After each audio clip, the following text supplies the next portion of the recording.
Patan. We have conducted first day induction program for you. In this week-long induction program, we are showing you the campus infrastructure, our faculties, which facilities you are getting in coming academic 3 years. Also, different add-on courses, certificate courses, different activities, intercollegiate competitions. So you will enjoy this week-long session, and after completion of successful completion of this week-long program, all you will get a token of appreciation, that is e-certificate. All you will receive. So kindly attend all the sessions of this week-long induction program. Soon we will start our second day of induction program. Thank you.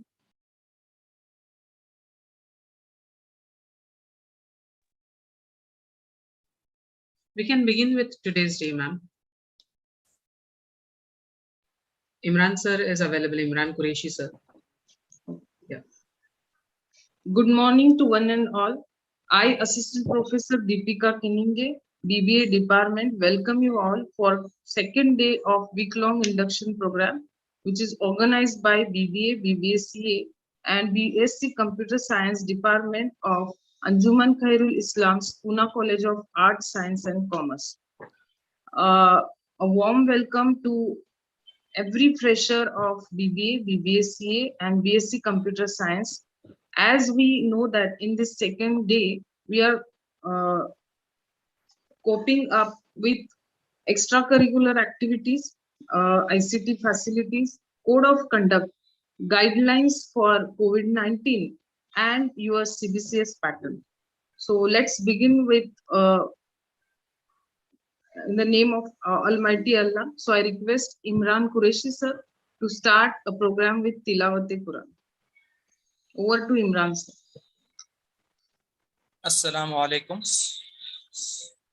أعوذ بالله من الشيطان الرجيم. بسم الله الرحمن الرحيم. ياسين والقرآن الحكيم إنك لمن المرسلين على صراط مستقيم تنزيل العزيز الرحيم لتنذر قوما ما أنذر آباؤهم فهم غافلون لقد حق القول على أكثرهم فهم لا يؤمنون إنا جعلنا في أعناقهم أغلالا فهي إلى الأذقان فهم مقمحون وجعلنا من بين أيديهم سدا ومن خلفهم سدا فأغشيناهم فهم لا يبصرون وسواء عليهم أأنذرتهم أم لم تنذرهم لا يؤمنون إنما تنذر من اتبع الذكر وخشي الرحمن بالغيب فبشر بمغفرة وأجر كريم إنا نحن نحيي الموتى ونكتب ما قدموا وآثارهم وكل شيء أحصيناهم في إمام مبين صدق الله العظيم. Thank you, sir. I request Dr. Imran sir to play a video regarding our BBA, BSCA induction program.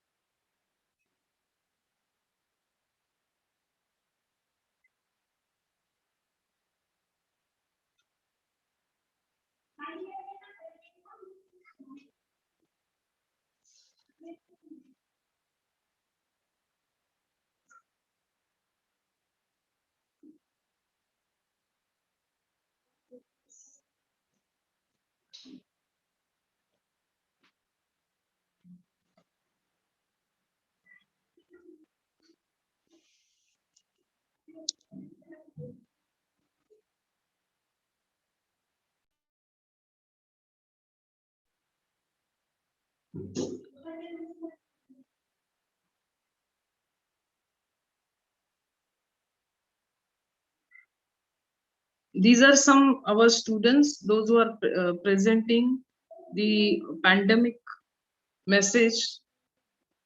We are spreading the guidelines against COVID-19.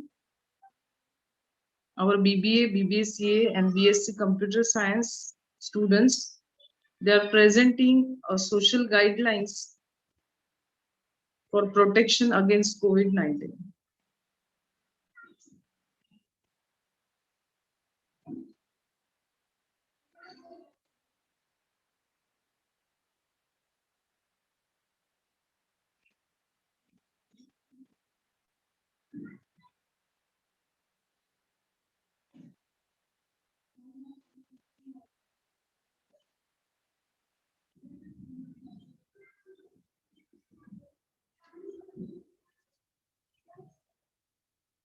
Dear students, in this now I will focus on the extracurricular activities conducted by BBA and also certificate courses, add-on courses that we are going to conduct in coming 3 years.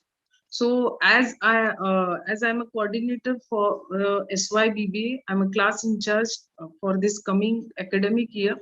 So I will focus more on BBA certificate course, add-on courses, and intercollegiate competition. Your faculties will explain according to your classes. So in BBA, Bachelor of Business Administration, it is a professional course, and as per SPPU guidelines, we are following the university syllabus. In every semester, you have a 6 subjects, and according to that subject, we have conducting one add-on courses. We are giving you one add-on courses for this academic year. Means from last 3 years, we have uh, giving a foreign giving you the foreign language add-on courses for you, especially in German language and French language. So German language is a compulsory add-on course for all FY students. So German, in first semester we are conducting basic German language, and in semester 2 we are conducting advanced German language. So these may these foreign language courses will help you for your career. As you know, the MNCs are they are demanding more foreign languages. As you this gives you additional value. It is a value added course which you can put in your CV, and you will get a good opportunities in your career. So foreign language add-on course, basic in German language and advanced in German language, we are giving to all FY students. Also, we are conducting an add-on course in digital marketing. We are also conducting add-on course in business taxation, business accounting, also event management and entrepreneurship development. I'm talking especially regarding BBA classes. BSc faculties and BBCA faculties, uh, they will guide you regarding. So we are in BBA we are conducting rather than academic, we are conducting extracurricular activities also. So in first semester we are focusing on the different expert lecture, eminent lectures like import export, business accounting, uh, also the intercollegiate competitions like magnum and poster competition, quiz. Okay, we are helping for the business planning competition also. Also different guest lectures as per the syllabus, as per the subject requirement. All faculties we are conducting different subject lectures also. So in we are happy to share that more than 50 extracurricular activities we have conducted in last year. Also field visits, we are visited last year Suhana factories, also the packaging industry, automobile sector we have visited. So we are giving you the glimpses of all business. We are trying to give you the business exposure regarding your extracurricular activity. So field visits are also compulsory in last second year, and in third year you have a marketing finance HR specialization, According to that specialization, we are giving you the eminent speakers lectures also. We are trying to give you placements and internships. Internships are compulsory for all SYTY students also. There are few practical subjects in first year, like business organization, business demography, then computer fundamentals, these and business communication. So according to the practical subject, your subject teacher will guide you for the particular practicals. So this is very important to understand the curricular and extracurricular activities for BBA. Now I request Professor Jahara Pathan ma'am to help students regarding the ICT facilities available in our campus. Excuse me, ma'am. Yes, sir. Ma'am, I think there was issue with sound. Okay, so I will play the video once again. Okay, okay, no problem. Okay. Yes, sir. So me we know. can play that video in the later stage, actually at 12 p.m. for the guidelines for protection. Okay. Yeah, we can play it that time. Okay, fine. Yes, thank you so much. Good morning, dear students. Once again, I am back here, Jahara Pathan. I'll be sharing with you a few glimpses of what is ICT all about. ICT is nothing, not a big jargon that I'm going to use here. It is all about information and communication technology. Okay, just a quick moment and I shall be sharing my screen with you all. Let me know if the screen is visible to you all. Yes, no? Is my screen visible?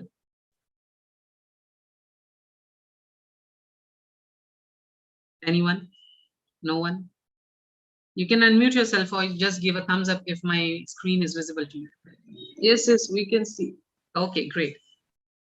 Thank you for acknowledging that. Okay, so use of ICT, as we all are aware, well aware, and we have spent almost 1.5 plus years of our life under the pandemic era. We all are quite accustomed to using smartphones, using laptops, using different technology in the smartphone as well as on your laptop or a desktop. The most important technology that we all have been using, the one that we are using right now, Zoom, right?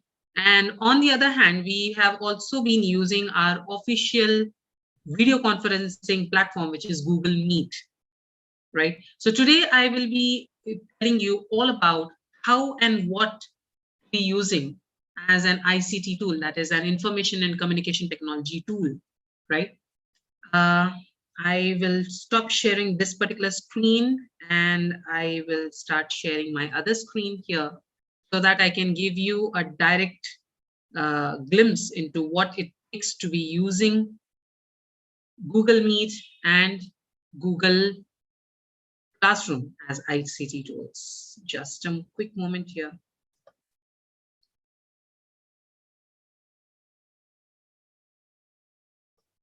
I hope my screen is visible to you all. Now, the first and foremost is the video conferencing tool, the video conferencing software that we use, and that is Google Meet. So if you are in your Gmail, here are the 9 dots. Go click on it and click on Google Meet. If you're using a laptop or a desktop, is my screen visible to you all?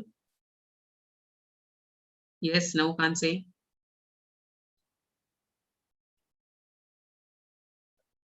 Is my screen visible to you all? Yes. Yeah. Yes, okay. yes. Yeah.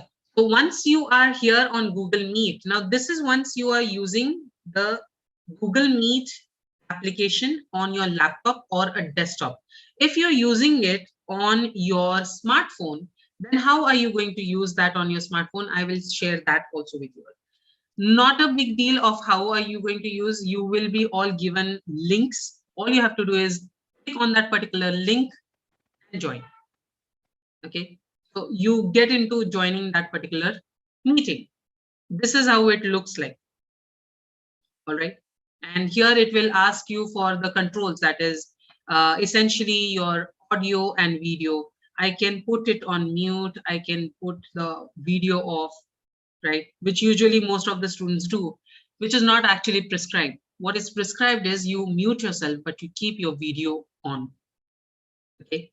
As of now, because I'm already using the Zoom platform, I will keep it off. Of course, the camera will fail because the camera is already getting used on Zoom platform. And then you can join. The moment you join, what happens? You will be able to see your own icon, whatever DP you have, the display picture you have set for yourself. And this is how the Google Meet looks like. All you have to do is join. That's it. The video controls, the audio controls are always there. Whenever you have some kind of a doubt during your classroom, you can unmute yourself and speak. Whenever, yes, you want to turn off the camera, there are some times that you will have to off your camera. You can go ahead and do that from here. Okay. And while leaving, you will have to click on this particular icon. Do you see this on the bottom? Leave call. So you can click on that and you will get exited out of that call. All right. So that was all about, how do you join a Google Meet and all. Just a moment. Here I have a few controls. Let me pause the share. Right. So once you're done with Google Meet, which is a video conferencing app for that matter, you will be done with attending your class and all. Now, what about the back end? What about the back end of it? That is, if you're able to see my screen here, I will go to Google Classroom. If you all remember, I have already shared with you, especially the BBA students, I have shared with them my Google Classroom link. Here is the Google Classroom. Okay. Now this is all again on the desktop. We will also see the mobile version of it. Now suppose I want to, okay, this is another ID over here. I'll use my official ID, and when I get into my official ID, there will be a number of classes out here. Able to see this Google Classroom window, everyone? Yes, no, can't say. This is your Google Classroom, okay? Now, this is a teacher's view. You as a student, again, you will be able to see this kind of view only. Of course, there are some additional controls because I am the teacher in this one, and you all other students, you have your limited version of it. Now, when you go into your particular Google Classroom, you will be able to see whatever your teacher has posted, right? Now, whenever there will be a classwork, you will be notified from here. Okay, yeah. I will give you an existing class version wherein you will be able to see how it actually looks like. For that matter, here it is. So if it is a business mathematics Google Classroom, so you will be able to see there are these kind of assignments that students have posted in. Okay, the classwork, you can go to classwork tab, and here will be every material that your teacher has shared with you. If you can see practice paper, revision classes, the topic wise classes, the class recordings has been shared here. Okay, so you can just scroll, you can click on whatsoever. Again, your internal examinations will be conducted if it is online. By that time, it will be conducted this way, here on Google Classroom itself. Okay. Yeah. So that was all about Google Classroom. I will share that now immediately with you all via my phone screen, because you will be mostly using your cell phones to get connected with your Google Meet or Google Calendar. So just a quick moment and I will be sharing my phone screen. Just a quick moment here.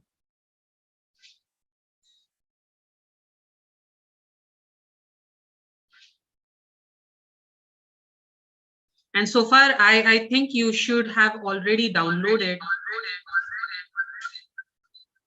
I hope you all have already downloaded.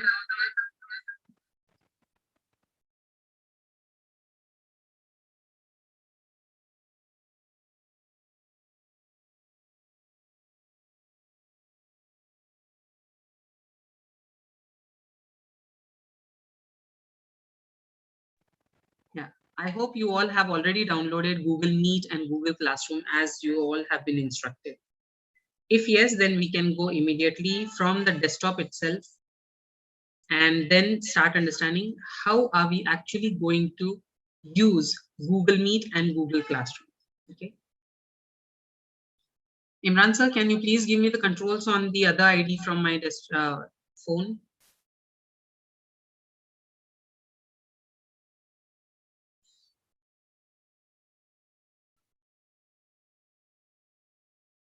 Yes, Ali, thank you for acknowledging that you have downloaded Google Meet and Google Classroom. Good. We expect each and every one of you to download Google Meet and Google Classroom right away. Now,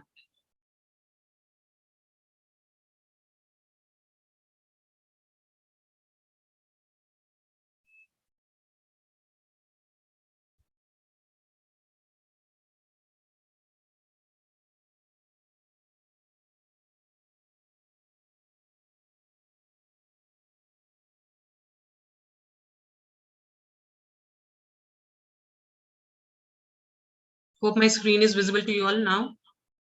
Do you see the top row here? This is Google Meet. Do you see my screen? So whenever you have this link, actually the links are already shared in your classes. The classroom link, you just need to click there and you can join. So you can put your video off and mute.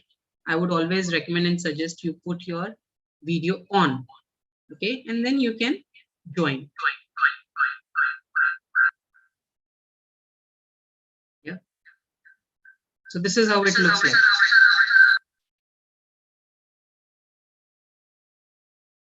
Yeah, I hope now it will not. Fine. All right, so this is how the video conferencing will look like. Okay, I will quickly end this.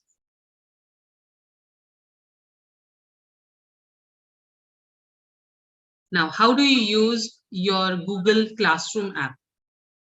Quickly, I will show you.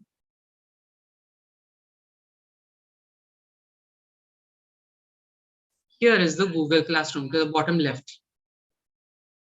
And if you have already joined through the link that your teachers have shared with you, your faculty members have shared with you, you can click on that and you can get into whatsoever your classroom subject is. So if you are an FY-BBA student and business mathematics is your class, then you will get into this particular app, that is Google Classroom. Okay, that particular subject. Now, if there is any classwork, you can go to the bottom. Do you see on the bottom here, there are 3 icons: stream, classwork, and people. Go to classwork. If there is any assignment, it will look up here. Okay. Again, to give you that demo, I will get into my the previous class, last year's class, so that you all will be able to see. All right. So this was last year's class. If I go to classwork here, you as a student will be able to see all this, because this is the material that your faculty member has shared with you on that particular Google Classroom subject. Okay, so there are essentially for BBA especially, we have subject wise Google Classrooms. So you can go to any of the things, say for example data interpretation, the recorded class, and this is how it will look like. Okay, or for that matter compound interest, if I go to a particular recording, this is how it will look like. All right, so all the class recordings are usually shared here. There was a particular topic of log and anti-log. Even that material of log anti-log book was shared here. So essentially your Google Classroom is going to have anything and everything about the backend of your classes. Am I understood by each and every student here? Is everything clear about Google Meet and Google Classroom? Mubashir Beg says, okay, yes, okay, very good. Thank you for acknowledging that so quick. All right, dear students, now there's something about ICT and that is more to it. Zoom you are already using right now. So by now, since yesterday, you have all been got accustomed to use Zoom, right? You can chat, You can put your video on, off, mute, unmute, whatsoever, right? So again, it is a video conferencing app, a video conferencing tool, right? Basically, we use these two tools in Pune College, and that's why I am specifying you only about Zoom and only about Google Meet. The rest you can keep learning by yourself. There are so many tutorials on YouTube available, you can go through it. Nevertheless, now moving on to the next part, let me start sharing my screen again here. The next part is of Gmail. How well do you use your email matters a lot. Reason, you all are professional students. You all must be using Google Mail, right? If not other, of course. Because any important notices, especially from our examination department, especially from the university, will get directly into your inbox, your Gmail. That's why you all should be very, very active with your mails also. The next important aspect of ICT tools, that is information and communication technology tools, is using your official WhatsApp groups. Yeah. How well are you, how effectively are you going to use your official WhatsApp group matters. Now, why do I say that matters? Is because it is an official WhatsApp group. So be careful of what and how you type out, you reply in your official WhatsApp group. Yeah. So that is all about using of ICT tools. I will quickly move on to the next part of it, that is code of conduct for students. Before that, I hand over the session to Deepika ma'am.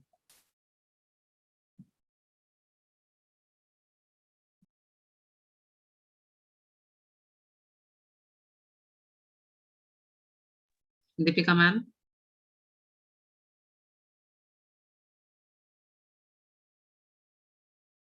Nevertheless, I shall continue with the next session immediately without any interruptions. And that is all about code of conduct. Now, understand, dear students, that you all are pursuing a 3 years of professional course, be it BBA, be it BBA CA, or be it BSc CS. These are all professional courses. And when we talk about professional courses, your conduct should also be professional. In no way, in no chance at all that you can behave or your conduct can be inappropriate, can be unprofessional. Yeah, that is the minimum expectations that we have from our students. Now, what is the code of conduct of students in Pune College? First and foremost, while using ICT tools, that is Google Meet, always know that you should be always on mute, be it Google Meet or Zoom. By default, you should be on mute unless and until it is asked anything from your end. Yeah, so that there is no cross connections, or there is no, just like I have used my other device to log in for this particular meeting, it was echoing. Right? So these kind of technical problems might come if at all you forget to put yourself on mute. So that is the minimum thing that we can expect from you while you're using Google Meet or Zoom. That's first. Second, while using these video conferencing tools, that is Google Meet and Zoom, see to it that your video is always on. I repeat, see to it that your video is always on. And when I say so, I mean it now also. Even now, your videos need to be turned on. Yes, we are in an online session, but that does not mean you hide yourself behind the camera, right? You all are supposed to be present. So yes, put your videos on, each and every one of you. Only that is going to confirm and affirm for me and for any other faculty that yes, my students are listening to me. As simple as that. Right? Yeah, so that is a taken that I'm going to expect each and every student of us to put their videos always on, to put themselves always on mute unless asked for unmute themselves. Now, the second important aspect here of code of conduct is while using your official WhatsApp group, and even while you're using Google Meet and Zoom, There is something called as the chat box on Google Meet and Zoom. Please be very mindful and careful of what you are typing there.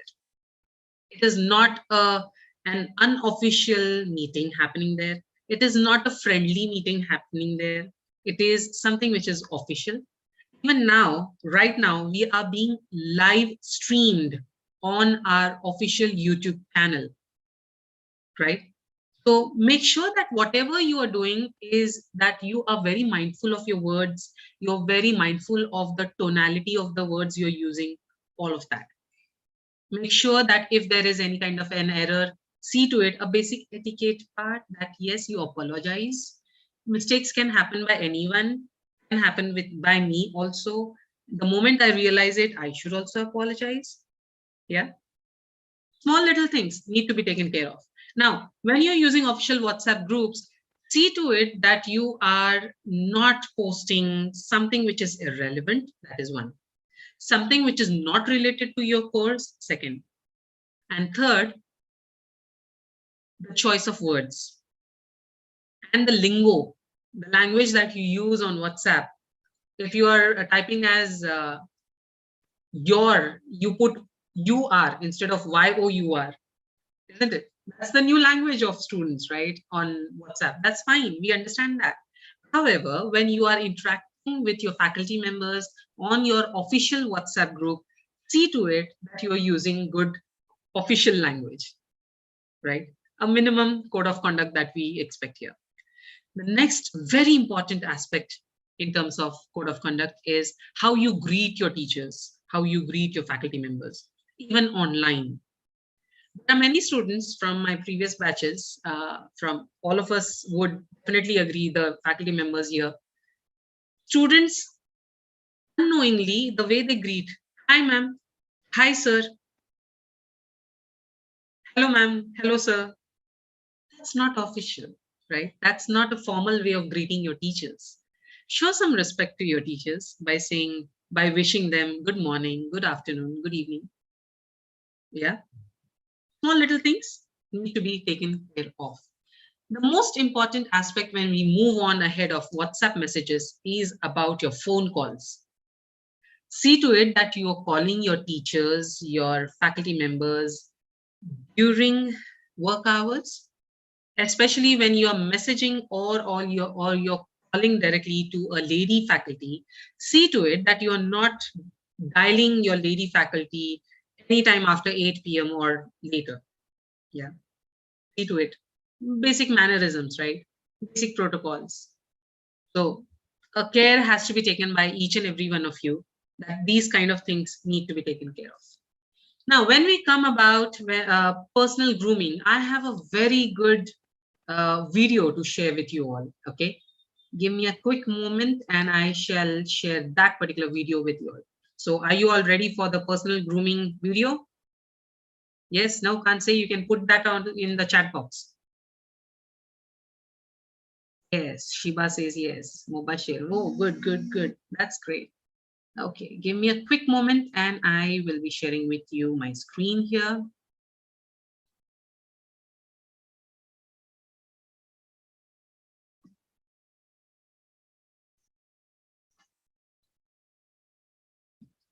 Yes.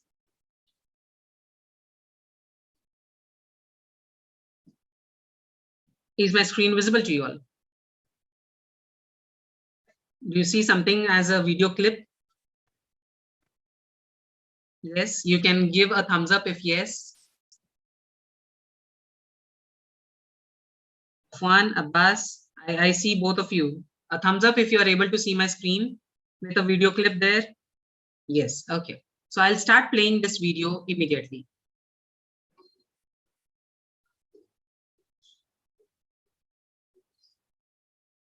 That's formal clothing for men, okay?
Ma'am, we can't, video is not audible. Sorry, is it We not can't audible? hear. No. Okay. Imran sir, I'll share it with you this link. Kindly share it from your end. Let us see if it is audible. Yeah? Okay, ma'am. Yeah, I'll stop sharing this quickly from here. My apologies, guys. It wasn't audible. At least that should have been told to me earlier. Never mind. I'll share it with Imran sir here.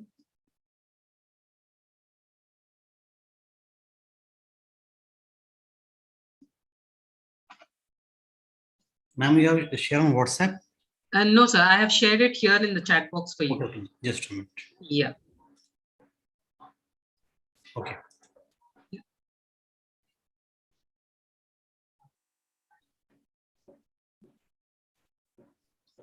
Please play it from your end. Yeah.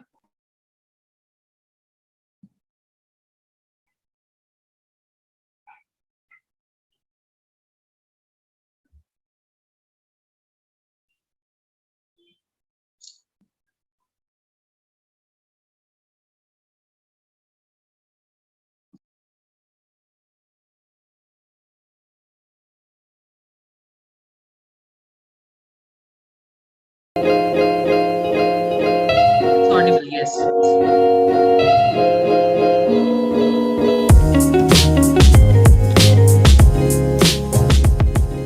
Formal dressing or office dressing boils down to a few strict but very simple to follow rules. Whether you like it or not, people's perception of you a lot of times boils down to your fashion sense, especially when we're talking about dressing for formal events. If you dress too casually, you're not going to be taken seriously. And if you dress too formally, or if you dress like any other guy in the room, you're not going to stand out. You're not going to be considered a well-dressed guy, you're not going to be noticed. And that's why I'm here to help you out today, because these are my top 5 rules for formal dressing. How to look great for Indian men who go to offices or formal events. So let's go. So while we're talking about formal dressing rules, firstly you've got to understand that there's 2 kinds of formal dressing. Traditional formal dressing, where the rules are very strict and you have to wear those kind of clothes, especially if you're going to an old school office, an office where they don't give you liberties when it comes to your fashion. Or the second kind of formal dressing is modern formal, or business casual as they call it, where you can play around with the rules just a little bit and you have more options to play around with.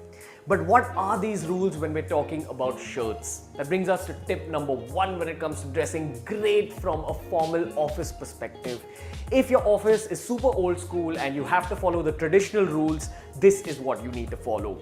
Colors, only white, shades of pink or shades of blue. In all 3 cases, you have to wear lighter shades of colors because office is a very daytime situation. For daytime situations, you wear lighter colors. For nighttime situations, you wear darker colors. Also, the other tip you've got to keep in mind when it comes to office dressing is that you cannot wear half-sleeve shirts, you can't wear anything with too loud a pattern, and you can't wear colors that are super saturated, where the intensity of the color is very high.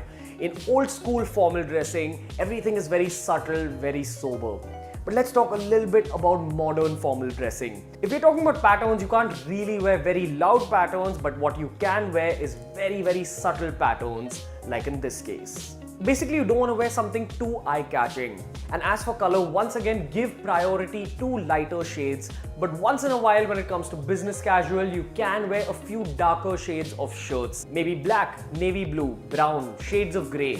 All of these count as modern formal shirts. But very importantly, you've got to keep in mind that these kind of rules mostly apply to new age offices, or if you're going for some kind of a formal party. These are very modern formal rules that may not apply to your office. So only follow the modern formal rules if your office or your formal environment allows it. And this is also where we can move on to tip number 2. Rule number 2, we're talking about pants. Once again, the ground rules are that you have to be very strict with your color selection. We're talking black, charcoal grey, navy blue, and some shades of brown, like super light tan that you can wear maybe with white or blue shirts. Also keep in mind there's two kinds of formal pants. Firstly, traditional formal pants like this, as they call it, suit pants or trousers in India. These are super formal looking. You can get away with wearing these in absolutely any office. Also keep in mind, as you can see in this case, always get your pants tailored to be tapered towards the base. The base of your formal pants should always be slightly more sleek, slightly more thin, and give you that overall slightly leaner feel. It makes you look much sharper from a fashion perspective. But personally, if you ask me, when it comes to formal pants, I prefer chinos. Chinos are a cross between jeans and these formal suit pants, as we call them. They're slightly casual looking cotton pants that are tight around your thigh.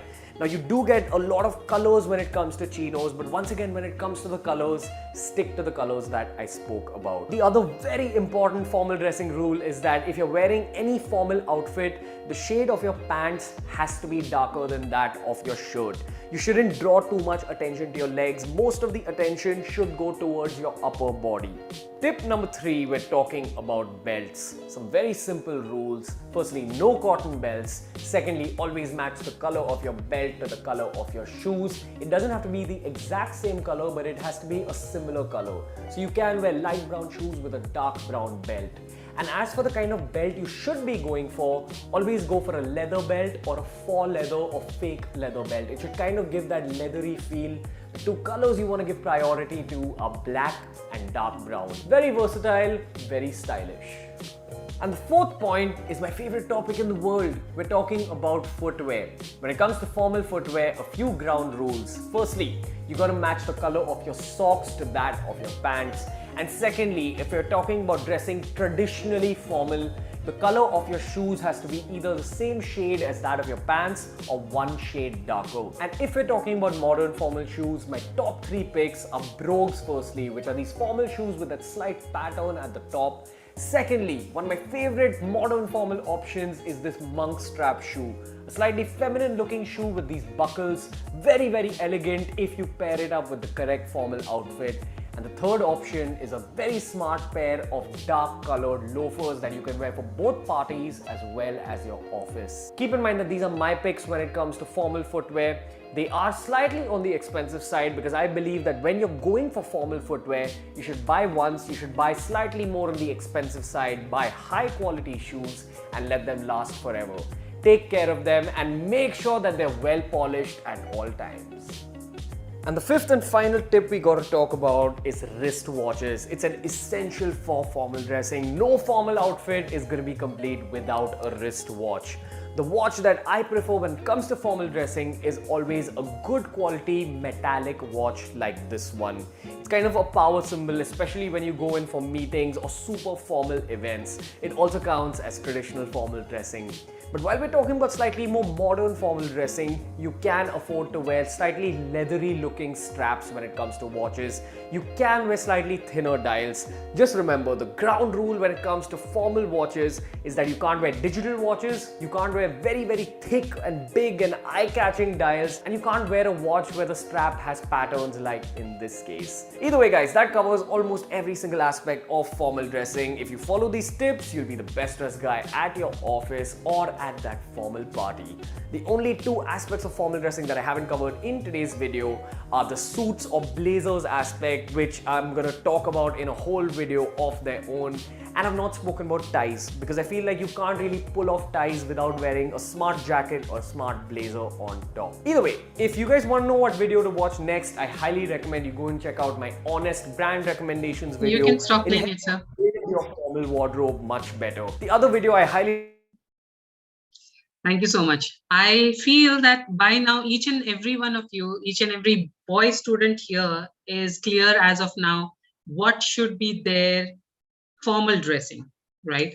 Now, do not worry, girls. We have got you covered as well here.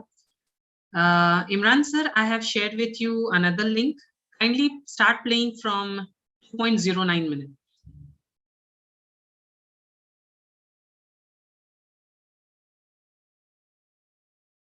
Yeah, because at my end the audio is not the audio is not audible. Yeah, so Imran sir. Yes, ma'am. 2 minutes. Yes. 2.09th minute. Please start playing from there.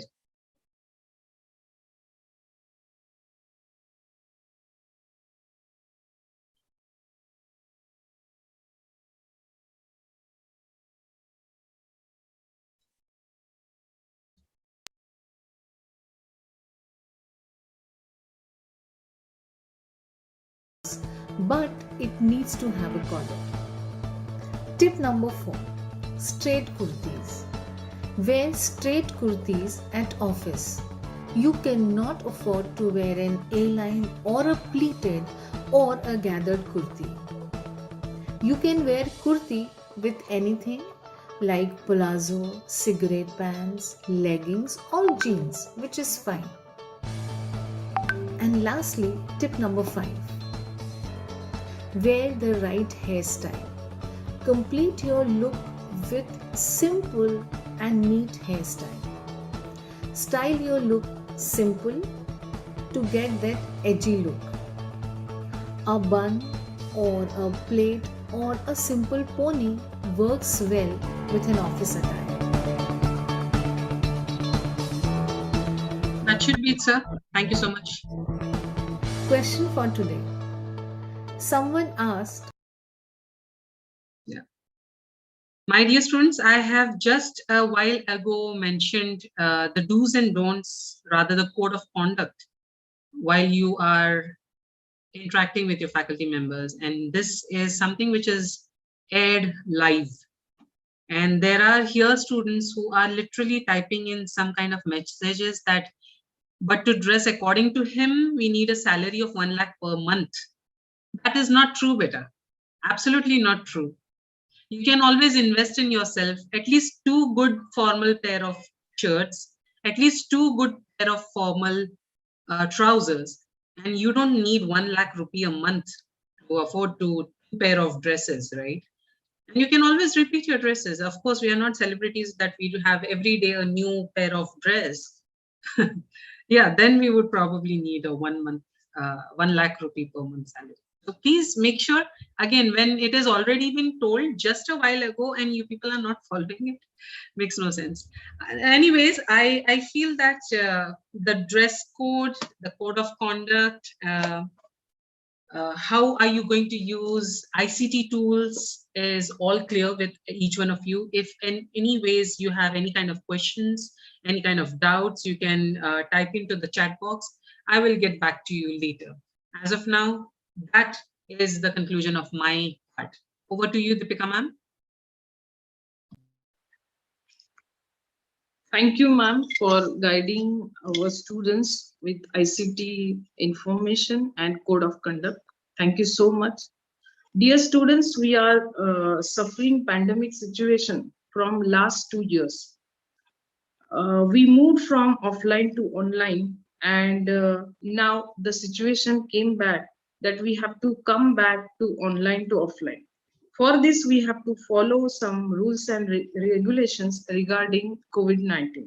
So I now request Professor Akhil Bajajwala, BBA department, to guide students regarding the rules regulation to follow to offline. Good afternoon, dear students. Am I audible, madam? Yes, sir. Yes, sir. Yes. Good afternoon. Before I start with the preventive measures which are taken care during COVID-19 situation, I request Imran sir to play a video which shows how we have to protect ourselves from this pandemic. Imran sir.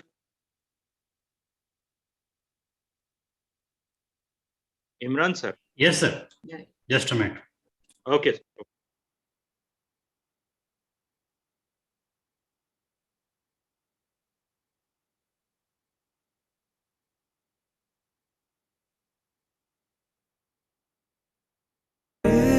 यार होंगे ना होगी पाबंदी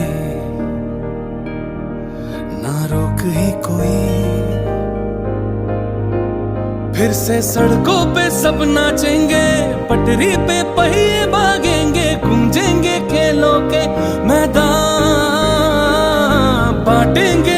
खुशियाँ गम भी हम मिलकर बांटेंगे, फिर से होगी सपनों की उड़ान। जो साथ दे दे सारा इंडिया, फिर मुस्कुराएगा इंडिया, फिर जीत जाएगा India. So friends,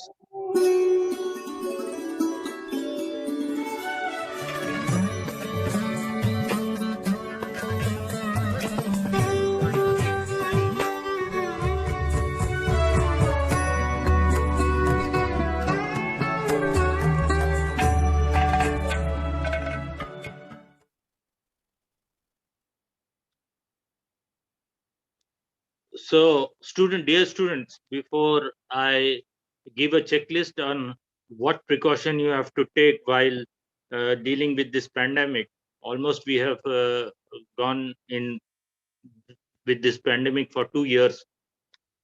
I will start with a quote in English: "Prevention is better than cure." This quote, it is very very relevant nowadays. What we have to do? This prevention, why the government is preventing you from all this spread of virus? Because this is a contagious virus. It is contagious from one person to another. So for that reason, what prevention you have to take? Some guidelines are given by the government. You might have, whenever you dial the on your phone, you hear the voice, दूरी बनाकर रखिए, maintain safe distance, all these things. Why the government is taking precautions? Because it is very deadly virus which is there, you all know it. So what, for that reason, what we have to do is, you have to maintain a safe distance from others. When you get into contact with other people, you have to try to, because everything nowadays is open. Most of the things are means crowds are there in the public places.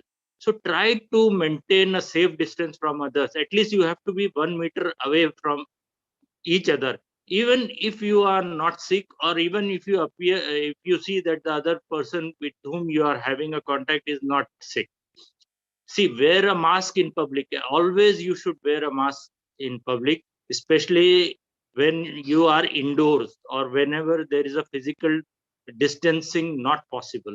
You have to wear a mask, and that mask has to be properly fitted.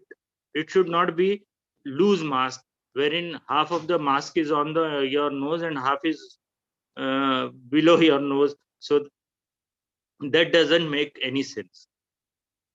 Whenever you are trying to uh, get into spaces, try to choose open spaces, well ventilated spaces. If there is a closed one, try to see to it that you are again having a social distancing from others. Clean your hands often. This though, it is, this guideline is almost, small children also have learned this. Clean your hands often. You have to use soap and water or alcohol based hand rub to clean your hands. So and often it has to be, and the when you wash your hands, see to it that the soap remains on your hands at least for minimum 20 seconds, and then you rinse it with the water. It should not be like just you wash it for 2 seconds and you feel that okay, I have washed my hands. It is not like that. You have to keep your hands wet with soap for at least 20 seconds. Then, very important, get vaccinated whenever it is your turn. See, vaccination is very important thing. This only has now the protection from a COVID is vaccination to all the people. Luckily, in India, we have crossed 100 crore marks for vaccination. So try to take vaccination whenever your turn comes. Cover your nose and mouth until you bend, yeah, to cover your nose and mouth, or with an elbow or a tissue paper whenever you cough or sneeze. If you sneeze, you cover your mouth. It should not be open air sneezing or coughing. Stay home if you feel unwell. Whenever you feel that you are not well, you are not able to uh, go to college, or you are having fever or something like that, or any symptoms of these kinds, stay home. Do not go to the workplace, or do not roam in the city like that. Now, the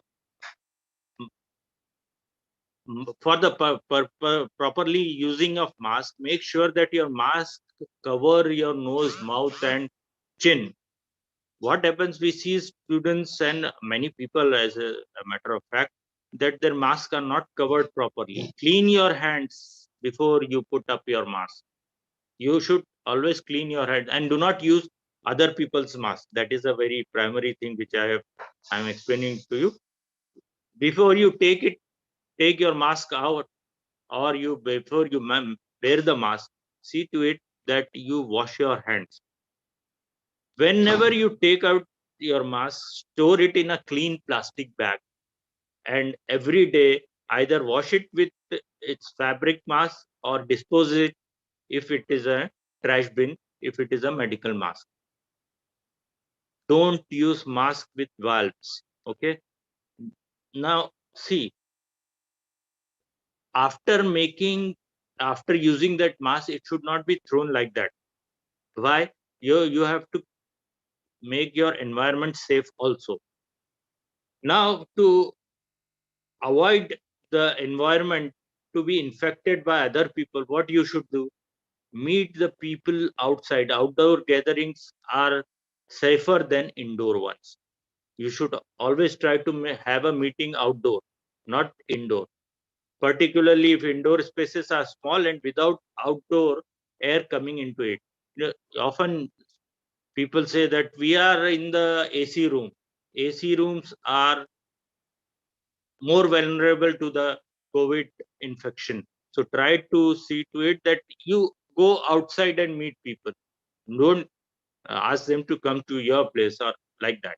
If you can't avoid crowded or indoor settings, take some precaution that you sit next to a window wherein proper ventilation is there. Again, if you are in a AC room, then windows are out of question. So wearing of mask is the most important thing. Then you have to keep a good hygiene.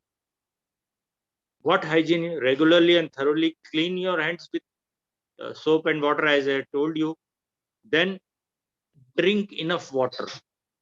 Sufficient clean and disinfect surfaces frequently, especially those which are regularly touched, such as doors handles, phone screens, etc. If you, God forbids, feel that you are unwell, if you have fever, cough, and difficulty breathing, seek medical attention immediately. Then know the full range of symptoms of COVID-19. It is not that all the virus infection is a COVID viral, but you have to read out the COVID-19 symptoms, so that it is you can rule out the possibility of it. The most common symptoms of COVID-19 are fever, dry cough, tiredness, loss of taste or smell, and less common symptoms are aches and pains, headaches, sore throat, red or irritated eyes, diarrhea, skin rash. All these are few symptoms which have come out. Stay home and self-isolated for 10 days from symptom onset. If you have symptoms, stay indoor, at home, self-isolated. It is not, if you are staying at home, you don't come into contact with your family members also. If you need to leave your house or have someone near you, wear a properly fitted mask to avoid infecting others. Okay, so these are the some guidelines which has to be followed. Now see, this program is also being conducted on online, because offline, again, prevention is taken by the government so that it is not spread. This virus is again not spread. So with this, I end up my little presentation, a little speech about the precautions on to be taken for COVID. Thanks for patient listening, and thank you, Imran sir, for sharing the video. Thank you very much. Students, stay safe, take all the precautions. Thank you. Thank you, sir, for guiding us with the COVID-19 guidelines. Before ending the session, we are going to start now the breakout session. And before that, I want to say a few lines, because there are so many challenges around us. As sir said, in this pandemic also we have to win, and we have to successfully achieve our goals. So that's why I want to say, ये मंजिल तू जहाँ पे भी हो, ये मंजिल तू जहाँ पे भी हो, मैं तुम्हें पाके रहूंगा. ये मंजिल तू जहाँ पे भी हो, मैं तुम्हें पाके रहूंगा. जिंदगी की डगर में कितनी भी मुश्किलें हो, जिंदगी की डगर में कितनी भी मुश्किलें हो, तुम्हें मैं अपना बना के रखूंगा. तुम्हें मैं अपना बना के रखूंगा. Thank you everyone. Now there is a one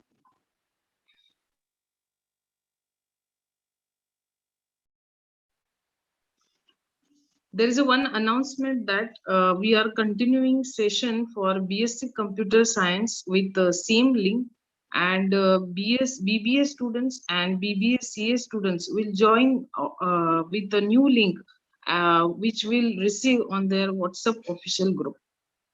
All BSc students, I request Shabina ma'am to continue the session for BSc Computer Science. BBA CA students and BBA students, they will leave the group and they will join with new link as on official group. So I request Sabina ma'am to continue the same program for BSc Computer Science students. Thank you one and all. Shabina ma'am, I can make you host so that you can continue. Okay. All BBA students are requested to leave the meeting and join on Google Meet. The link has already been shared on your official group. Please leave this meeting. Thank you again. Thank you one and all. Thank you. For BBA CA, we have shared separate link for Google Meet. So they have to join in that link. Thank you.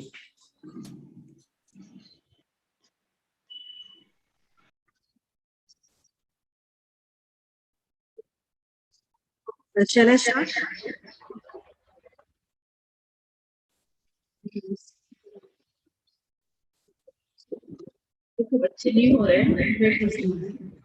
Okay, we'll wait for one.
Am I audible, everyone?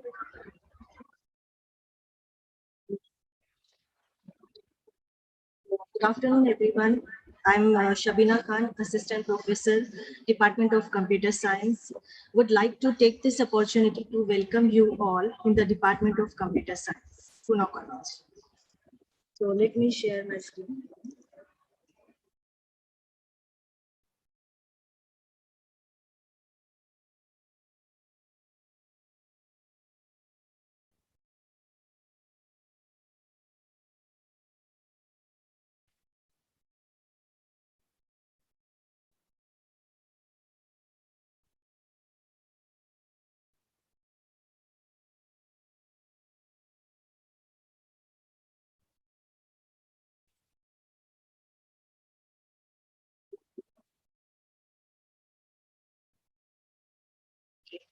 So coming to this slide, let me introduce you to the Department of Computer Science. The Department of Computer Science was established in the Pune College of Arts, Science and Commerce in the year 1988 with a rather modest strength of 20 students. It consisted of 2 classrooms, a computer laboratory with only 20 computers, and a staff of only 6 faculties. Since its inception, the Department of Computer Science, Pune College has made admirable progress and has acquired an enviable reputation as a leading educational institution in Pune. The post-graduation course was introduced in the year 1994 with an intake of 20 students. Today, it boasts of a modern infrastructure at par with some of the best computer institutions in Pune. At present, it has 3 computer laboratories consisting of the latest computers, printers, scanners, and other facilities such as internet. And we have obviously smart classrooms also. It has a total strength of above 475 students, consisting of both Indian and foreign nationals. It has highly qualified and competent staff and has been delivering consistently excellent results so far. Some of the staff members are also involved in research work. So as you can see in this slide, we have 3 computer laboratories, 1 for post-graduation and 2 for all of you. So these are 3 labs. Coming to this slide, actually students might forget what the books taught, but they will never forget what the teacher said. So we have in our department, Dr. Shabana Sheikh, head BBA ACA and in charge head of computer science. We have highly experienced staff having Dr. Mehtab Alam, Ms. Shahida Ansari, Mr. Muhammad Umar, Mr. Muhammad Abdul Qudus, then Mr. Imran Qureshi, Ms. Ishrat Beg, Mr. Farooq Yasin Sheikh, Mr. Irfan Chaugule, including me, Shabina Khan. Coming to the electronics department, we have Dr. A.K. Valun sir, who is the head of electronics department as well as he is vice principal of post-graduation and research center. We have staff in electronics department including Mr. Musharraf Hussain, Dr. Arif Tamboli, Mrs. Swaleha Mullah, Muhammad Mushtaq, and Mr. Abul Qais. Then coming to this slide, in mathematics department, the mathematics department is led by Mrs. Atiya Khan, who is the head of that department, having the faculties like Dr. Amjad Sheikh, Mr. Akhlaq Ahmed, Mrs. Munzarin Sachin, Ms. Ismat Sheikh, Mrs. Shaheen Khan. Then in the statistic department, it is led by Dr. M.B. Pathan, having 2 faculties, Mr. I.T. Shetker and Dr. Bhavna Deshpande.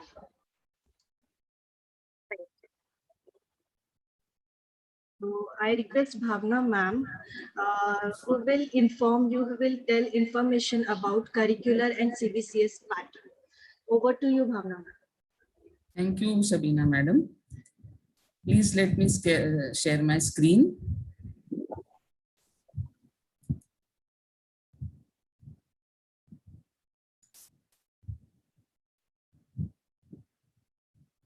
Is my screen visible to all?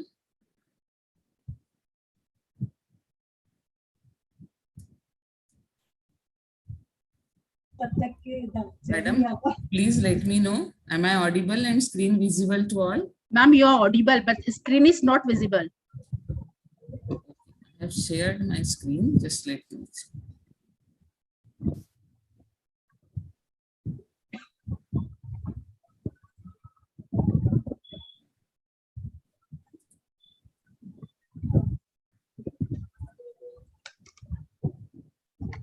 Now, can you see my screen? Yes, ma'am. Yes.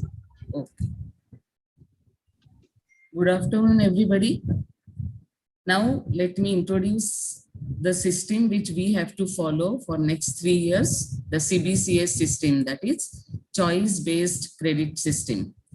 In this system, all of you have enrolled for BSc Computer Science course, and it consists of 3 years, first year, second year, and third year.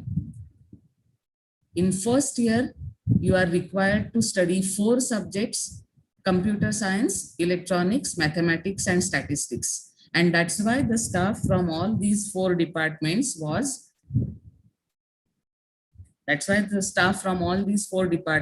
introduced.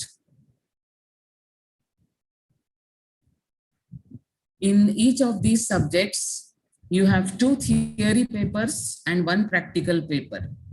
So in all, you have 8 theory papers in 1 semester and 4 practicals. If anybody has any doubt regarding this, you can unmute yourself and ask. You have 4 different subjects: computer science, electronics, mathematics, and statistics. And for each of these subjects, you have 2 theory papers and 1 practical. So in a semester, you have 8 theory and 4 practicals. Again, in the second semester, you will have again 8 theory papers and 4 practical papers. And Ma'am, your screen is not visible. Still not visible? Yeah. I had shared it. I think it went off.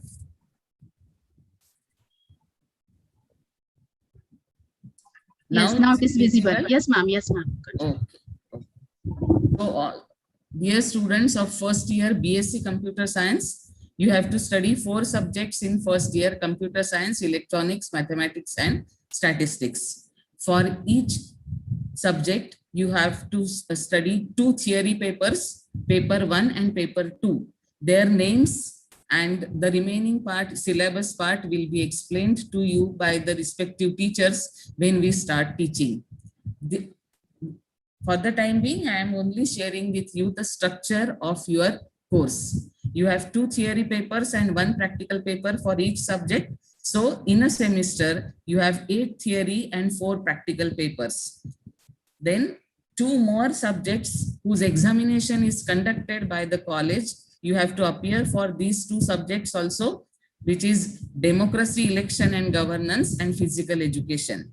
For these 2 papers, the material is provided by the college and the exam is also conducted by the college. But these are mandatory papers and you have to clear these 2 papers also. Then how the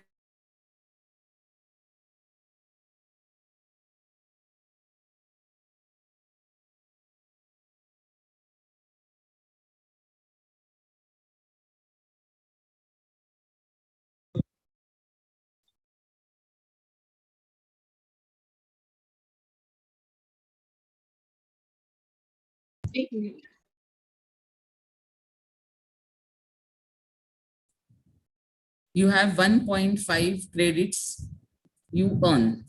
So this is what you get for each theory and each practical paper.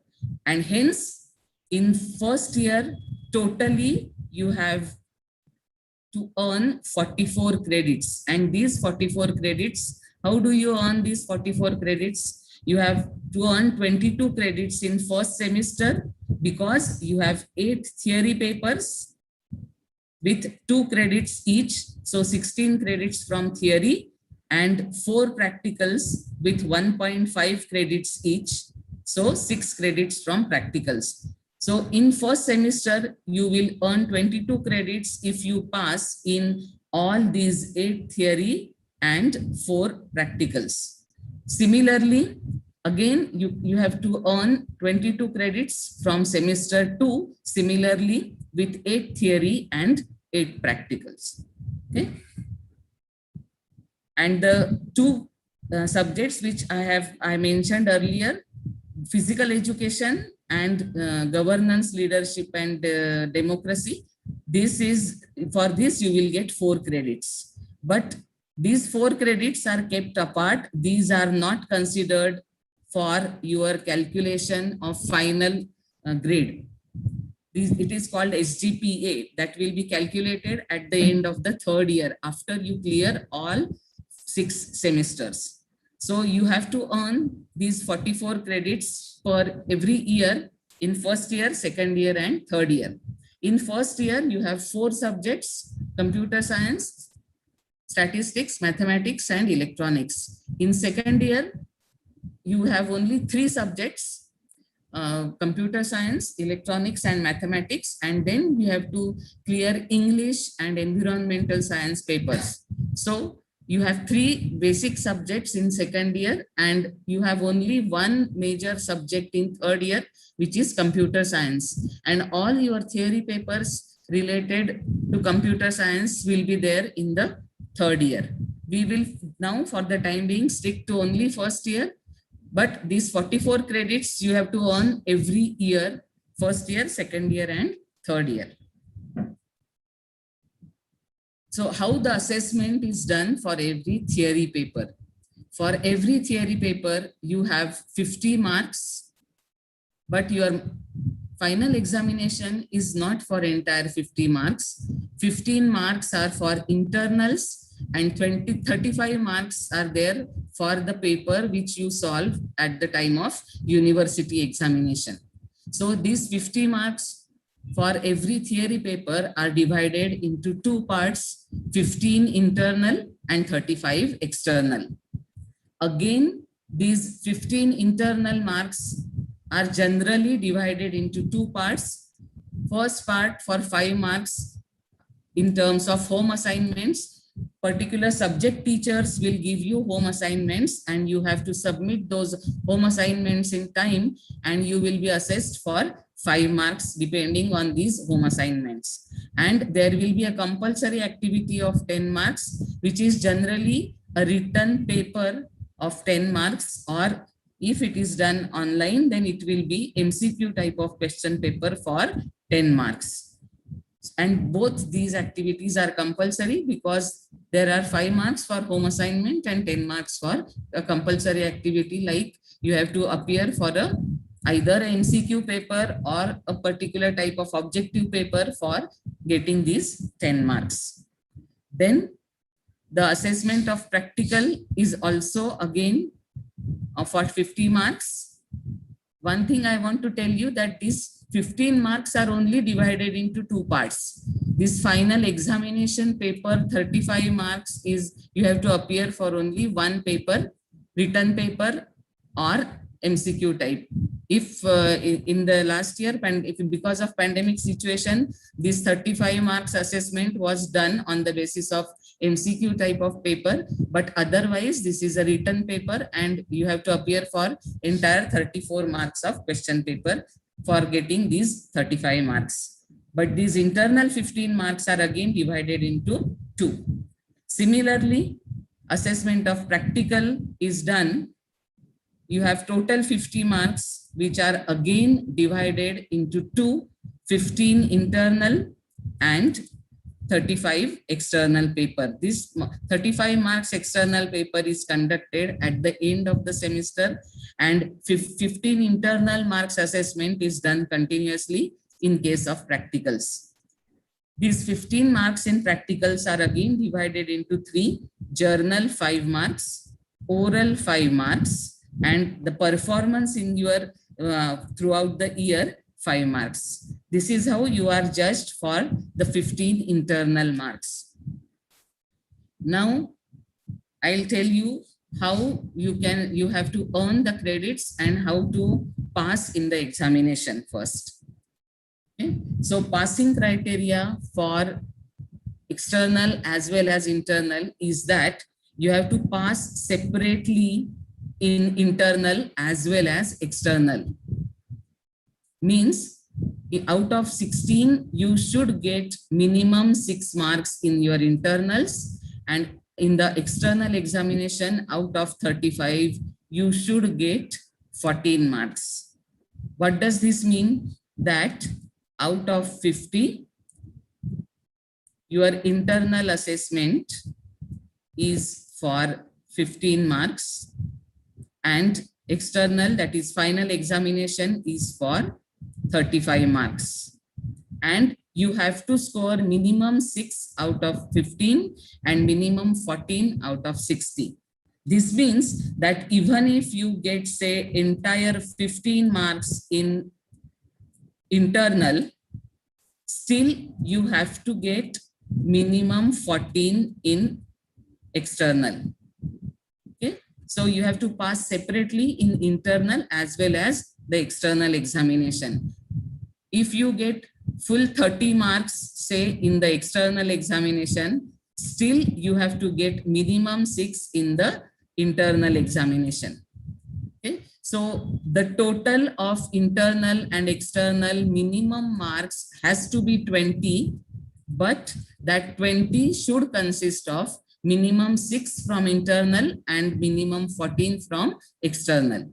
It cannot be full 15 from internal and 5 from external. If you get only 5 marks in external examination, you are declared as fail, even though the sum is 20. You have to get total 20 with minimum 6 marks in internals and minimum 14 marks in external. Similarly, if you get only 5 marks in internal but get 20 marks in external, still you are declared as fail because you did not fulfill the criteria of passing at the internal level. So passing in internal as well as passing in external is independent, and you have to pass independently in internal examination and at external examination. Okay, so this was the passing criteria. Now after this, I will try to tell you how to how the credits are calculated and how you should plan for your 3 years course. Okay. Just give me a minute. I will open a PDF using which I will tell you how the credits are calculated and how the credits are required to be earned.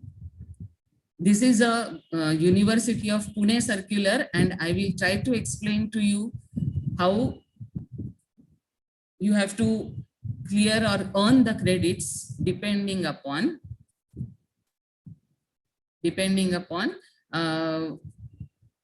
the each year's performance.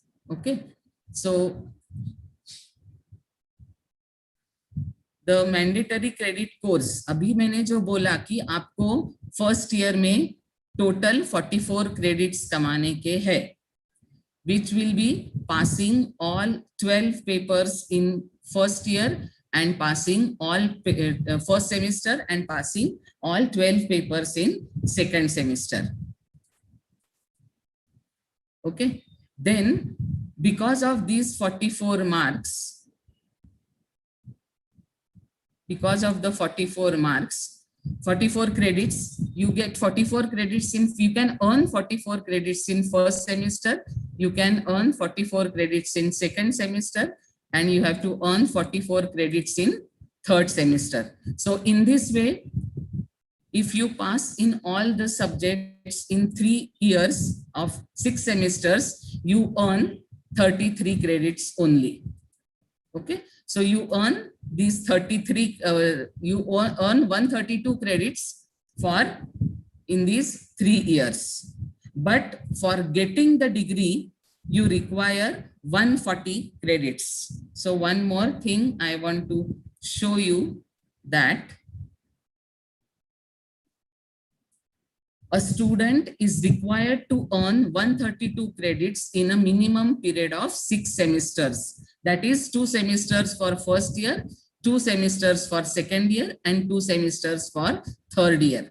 So minimum 132 credits are to be earned in 6 semesters, and 8 more credits, okay? 8 more credits are mandatory to be earned when you are studying for this degree course. Okay. So how these remaining 8 credits can be earned, that I will explain to you in the due course.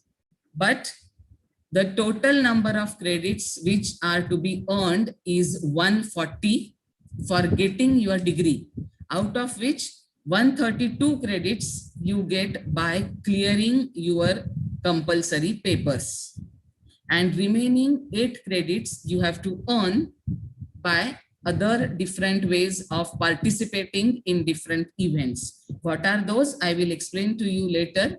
Before that, this third point is also important, where your final CGPA, which is calculated, it will be only on the basis of 132 credits, but total earning of credits has to be 140. Unless you earn these 8 extra credits, you cannot get the degree, final year degree of your BSc Computer Science. So clearing all in compulsory papers together with getting 8 extra credits is essential for getting a degree. But your final computation of either say percentage, which is converted into CGPA, is done only on the basis of these 132 credits, which are for core courses. Okay, now how these remaining 8 credits can be earned, this I will explain to you. Every year you are going to get 42 credits. So in all you get 132 credits after you complete your core courses. How the remaining 8 credits are to be earned. Okay, so this I want to explain to you. The extra credits will not be considered for GPA calculation. However, these are mandatory for the completion of award of BSc degree. Okay, how these 8 credits are earned? This group 1 is compulsory, and that group consists of physical education. So I have already told you that one physical examination paper is going to be conducted in your first year. The study material will be given to you, and similarly one more course is conducted, which is democracy, leadership and governance. For that also study material is given to you and the exam is conducted. So these 2 papers will take care of your 4 credits. 2 plus 2, 4 credits. So in first year, these 4 extra credits out of 8 will be taken care of by the college and the university itself. So you don't have to worry about these 4 credits. Now remaining 4 out of 8 are to be earned by you individually. So how you can earn the remaining 8 credits? Abhi aap dekho ki the student can earn maximum 4 credits from the individual group, from group 2 to group 9. तो ये नीचे दिए हुए जो भी groups है, उसमें से कोई भी एक्टिविटी में पार्टिसिपेट करके you can earn the remaining 4 credits. Now what are those? First is the sports representation. If you are representing the sports at college level. Excuse me, ma'am. Excuse me. आपने कोई screen share की है क्या? It's not visible. I am sharing the PDF.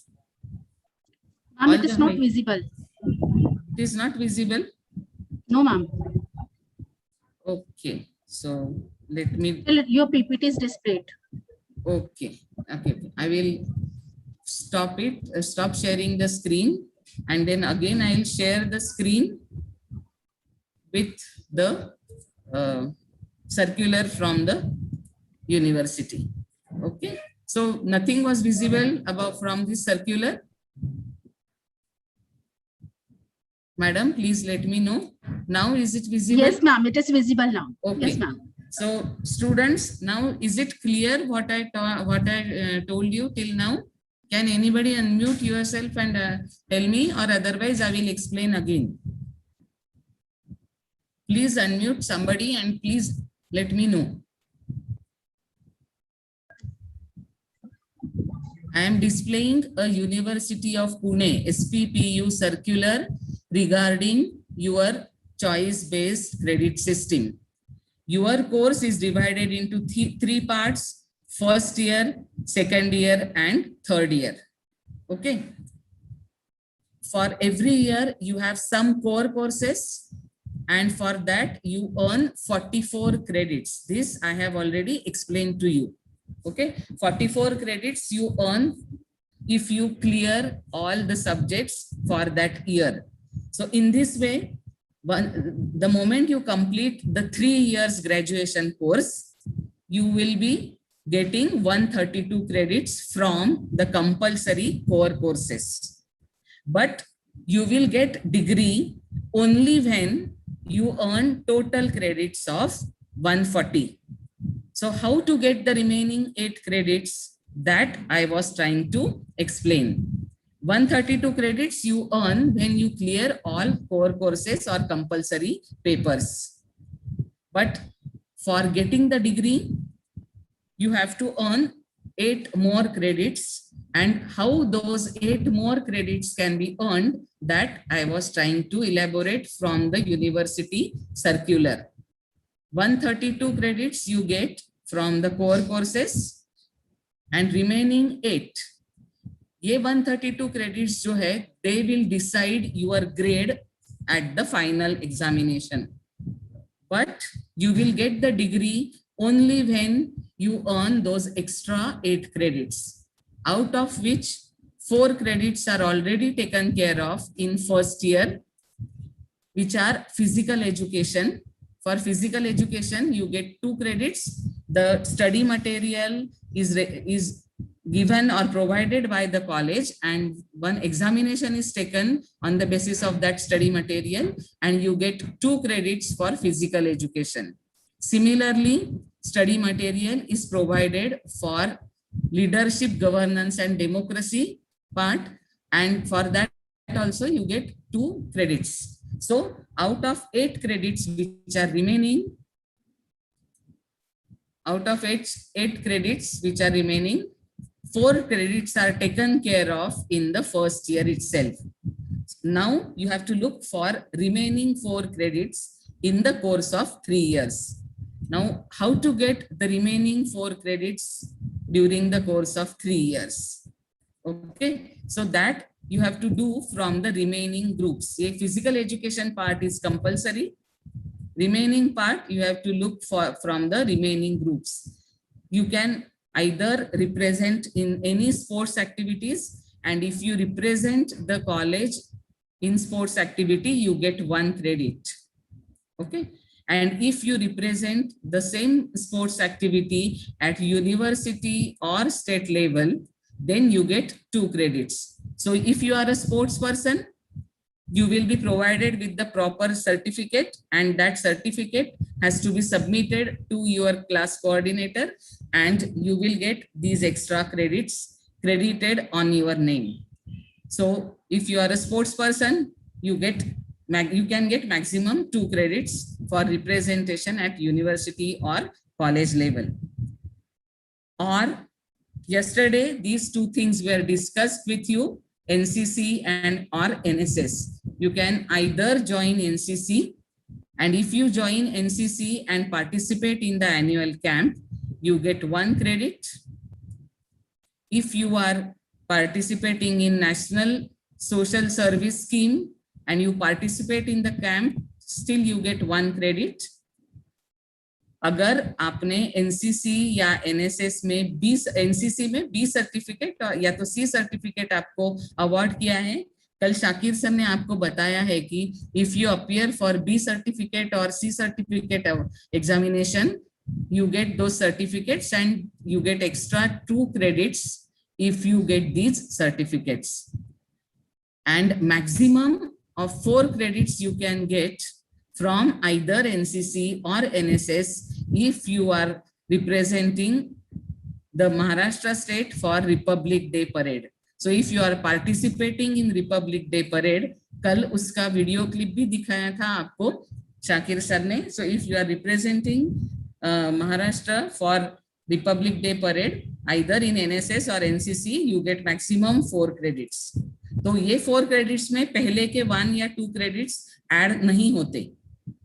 You can earn maximum of 4 credits from any of these groups.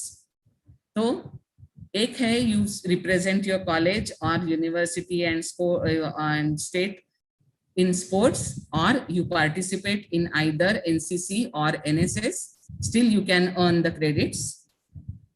Then the next group is there is a Avishkar competition every year conducted for extension activities and cultural activities.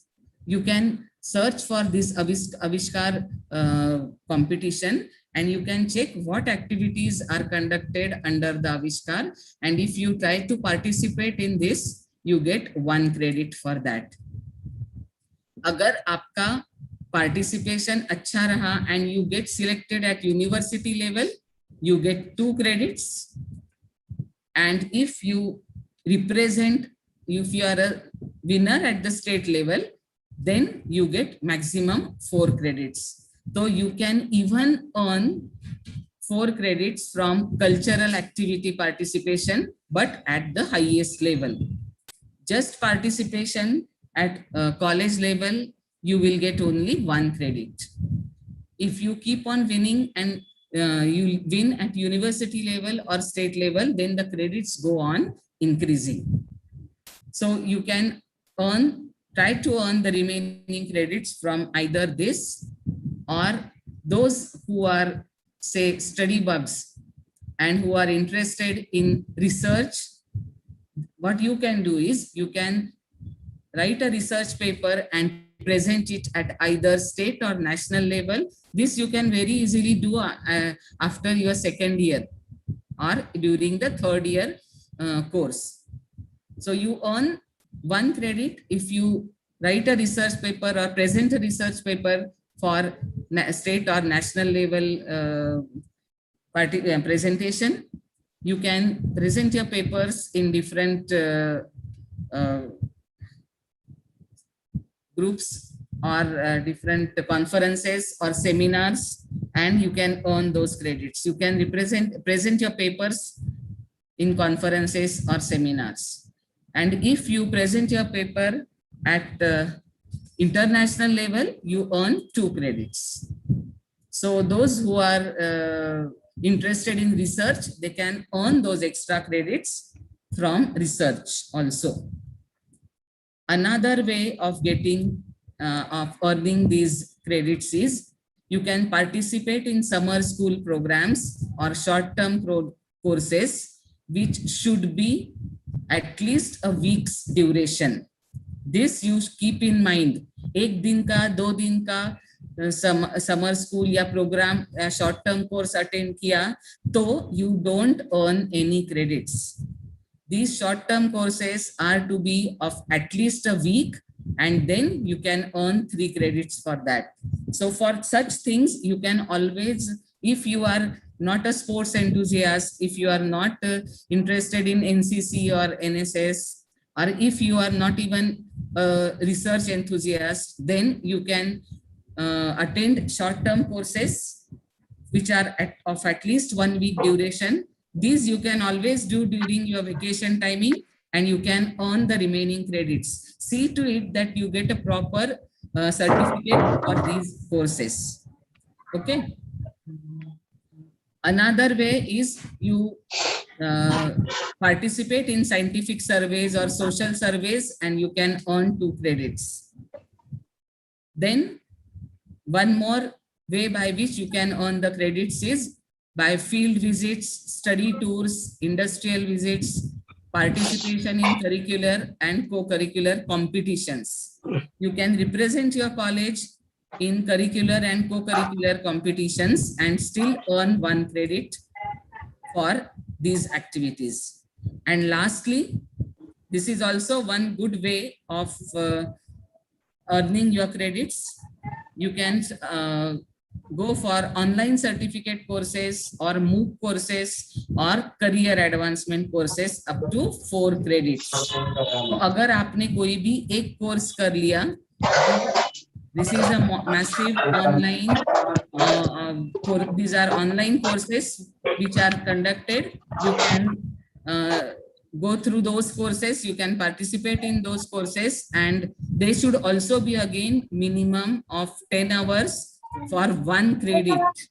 So if you want to earn all 4 credits, that course has to be of 40 hours. So keep these things in mind. Don't just randomly do any courses.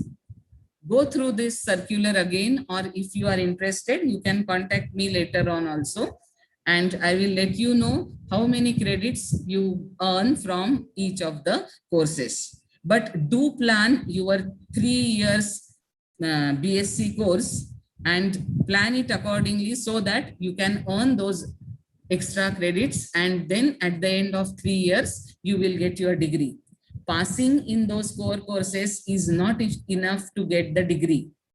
So that's why you should plan your 3 years degree course in such a way that these extra 8 credits will also be taken care of. So this is what I wanted to tell you about earning the credits. Total credits required are 140, out of which 132 credits are core course credits, and remaining 8 you have to earn by participating in such activities.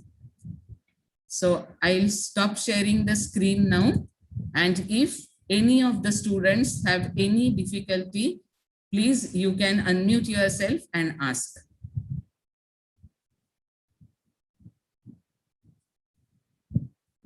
Anybody has anything to ask? It's clear, everybody? Which is group? Ma'am, may I? Yeah, yes, Taskina, please. Ma'am, लड़कियों के लिए, girls के लिए कौन सा group अच्छा होगा? See, if you are interested in sports, these are all available for everybody. There is no question of girls or boys. If you are interested in sports, you participate in sports. If you are interested in social activities, participate in NSS. अगर किसी को NCC में interest है, तो there is this facility available in our college for girls as well as boys.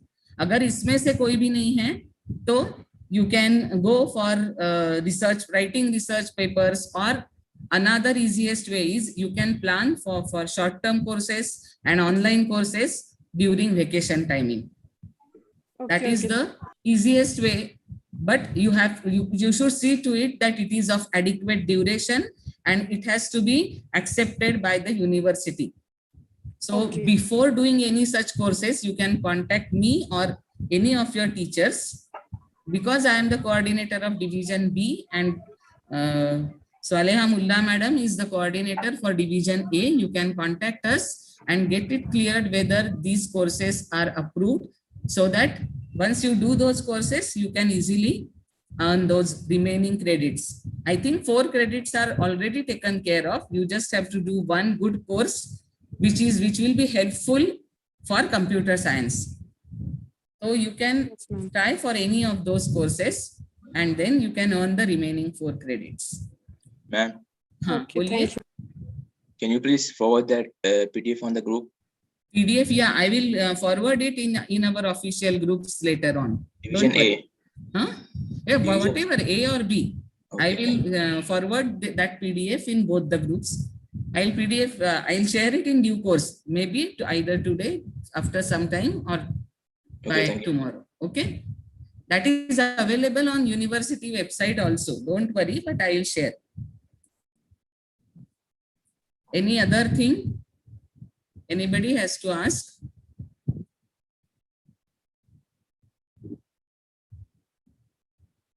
Otherwise, I will hand over to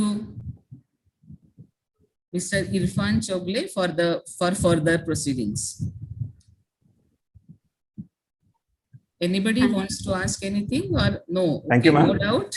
Yeah. Am I audible? Yes, sir. Yes, sir. Okay. Yes, sir. So, shall I continue then? Is everybody ready? So, you know, the subject I'm going to explain today is career options after BBA, BBA CA and BSc Computer Science. So, of course, we are concerned about the BSc Computer Science. So, I'll explain around BSc Computer Science. So, I'm sharing you a PPT.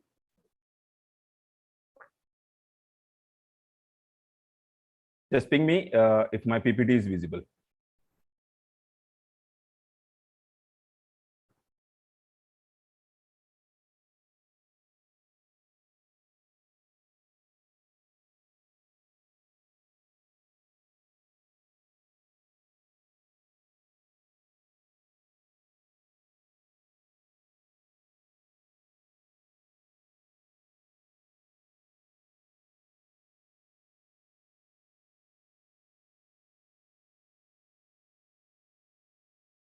Okay, is it visible? Yes.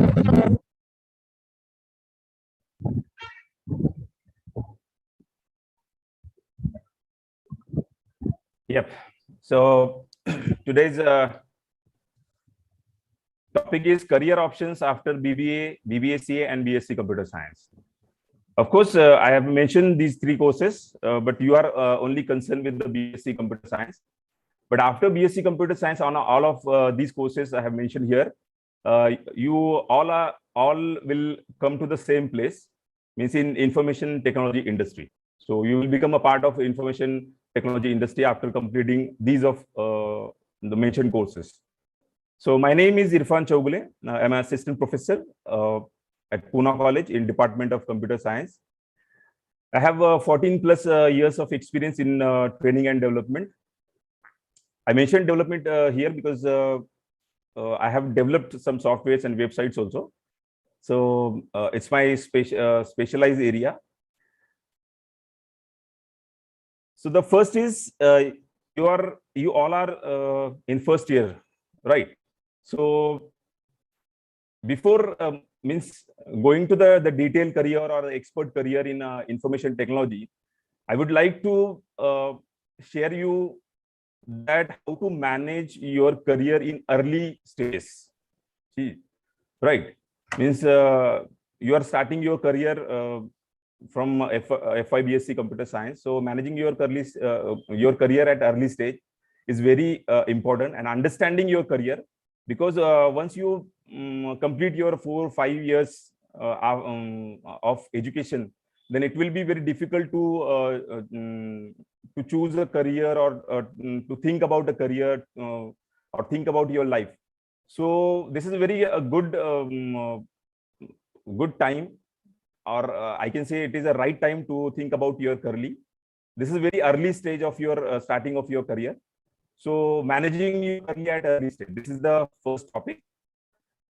So first, in this, you can see the list that identifying your mission alignment, means what you want to become in your life after completing BSc Computer Science or maybe MSc Computer Science. So at this stage, you have to think about or identify your mission alignments into what is your mission and what is your goals, what is your aim. And after 5 years, after 10 years, where you want to see yourself. So this is very important, and you have to think about that. Identify your mission alignment. Just fix your mission in first year only. The second thing is finding the right work culture. Finding the right culture. As you have taken the admission for in Pune College, so the first step, the first good step, or we can say first right step, you have already been taken. That you chose us and chose the Pune College. And I'm pretty much sure that we will help you to build your career, to build your the knowledge in information technology. I'm giving you a surety on behalf of my colleagues. So finding the right work cultures, which you have already been selected. Understanding work roles means, this is understanding work roles means you are now a student, but during the course or during the learning process, as you are a student, so during this time, you have to fix your roles. Means like I'll mention in the next slide that what are the roles in information technology. I'm not saying roles means is the manager or something else. The roles in information technology is by choosing the technology. So understanding the work roles is very important at this stage. Now researching salary ranges. This is what we are trying for. That researching the salary range means the setting the goals. If you set your goals, if you set your technology, then according to that technology, you will get the salary. So fixing the salary range is very pretty much interesting here, because now if you set the salary ranges, that आपको कितना salary range पर काम करना है in future, this is very important, because everybody is working for the salary. So researching salary ranges. Researching salary ranges, you will get an option in option for this research is in LinkedIn. We will some of you already may already have a LinkedIn account, but if you don't have, then please go through and just sign up there. So you can find out the salary ranges according to the technology. So it will be easy to choose the technology. The next is identifying employer needs. This is also one of the crucial point, is identifying employer needs, because who will give you a salary? Of course, employer. So matching the employer need is very important to get the highest paid salary. Next is identifying your gaps.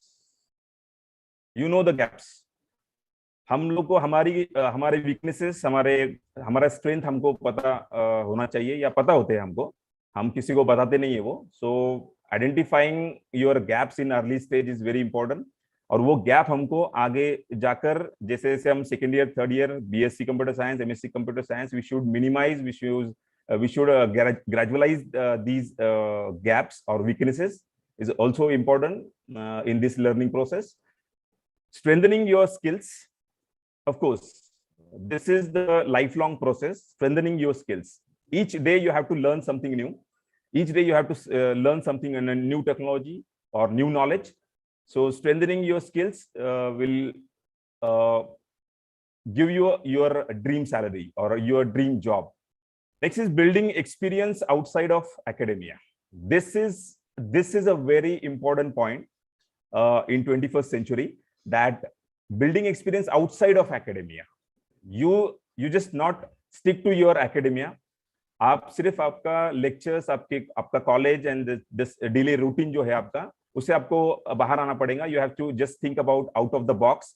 और जो कुछ भी है ये तो आपको करना ही पड़ेगा. Whichever the syllabus the Bhavna ma'am explained you, वो तो आपको करना है. But if you want to go at the top, you have to think up out of the box. Building experience outside the academia is very important. जैसे कि कुछ technology आपको syllabus में नहीं होगे, लेकिन अभी वो मार्केट में चल रहा है, जैसे डेटा साइंस है, artificial intelligence, blockchain, then cloud, ये सब कुछ आज मार्केट में है, अभी फिलहाल चल रहा है. So many jobs available for these technologies, जो कि आपको कोर कंप्यूटर साइंस यहाँ पर पढ़ना है, उसी में आपका टाइम निकल जाएगा एकेडमिक्स में. लेकिन आपको ये भी सोचना है कि अभी क्या करंटली मार्केट में क्या चल रहा है. You have to match up your skills with the current technologies also, as well as with your academia.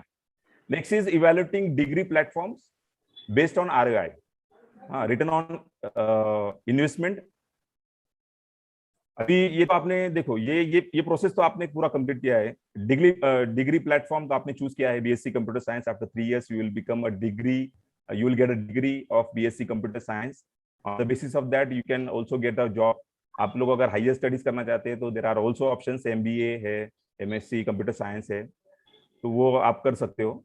So these degrees are ये जो है तो ये मिनिमम क्वालिफिकेशन एरिया है आपकी इन्वेस्टमेंट का। मीन्स आपका जो ये 3 साल हो गए, 5 साल हो गए, this is your investment in learning. And the last is presenting yourself as a best candidate. Presenting, हर दिन हमको ये कोशिश करना है कि I will become a best candidate for the future, for the future. अभी ये फ्यूचर मतलब क्या, जो भी आप करने वाले हो, somebody will go for the business in IT, somebody will go for the for salary person. So presenting yourself as a best candidate, this is the last point. So these are the some points for starting the early career. ये आपके early career के लिए बहुत जरूरी points हैं।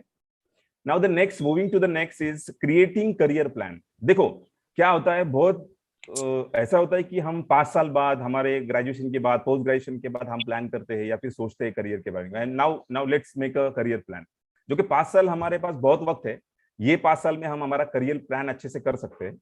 So creating a career plan, हर एक का करियर प्लान होना ही चाहिए। अब मेरे को बताओ, आप इतनी आज तक की जिंदगी आपने जिए, देयर वेर नो प्लान, कोई प्लान नहीं था। आई एम श्योर दैट किसी का भी कोई प्लान नहीं था, लेकिन for the career, for the development,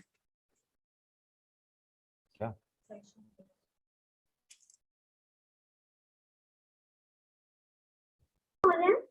Pune का दिख रहा नहीं है, पुणे से बोल रहे हैं। आपको स्लाइड नहीं दिख रही थी, कोई पिंग कर देता। ओके, लेट्स आप दिख रहा है आपको स्लाइड, आप सब लोगों को? Yes sir, visible. Okay, you can take a screenshot of this slide because it's a very important point for starting your career at this stage.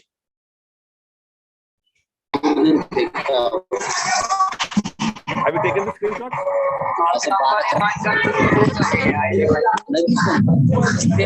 Move कर दो।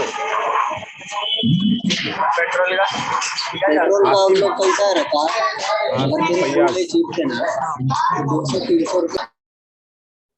Okay. Have you taken the screenshot? Yes, sir. Okay. Moving to the next slide. I was talking about creating a career plan. Very crucial, और ये साल आपको वही करना है, career plan करना है अच्छे से। The first point in this is understanding the 21st century workplace. 10 साल पहले कुछ अलग तरीका का इंडस्ट्री, कुछ अलग लेवल पे थी, उससे 10 साल पहले कुछ अलग लेवल पे थी। Now the industry is in the different place. After pandemic आपने देखा होगा 2 साल पूरा ऑनलाइन चला, काम भी ऑनलाइन चला, सीखना भी ऑनलाइन चला। सो चेंजेस कंटिन्यूसली टेक्नोलॉजी में आते रहते, और इसके लिए हमको रेडी होना है। मतलब you are the 21st century employ, future employ.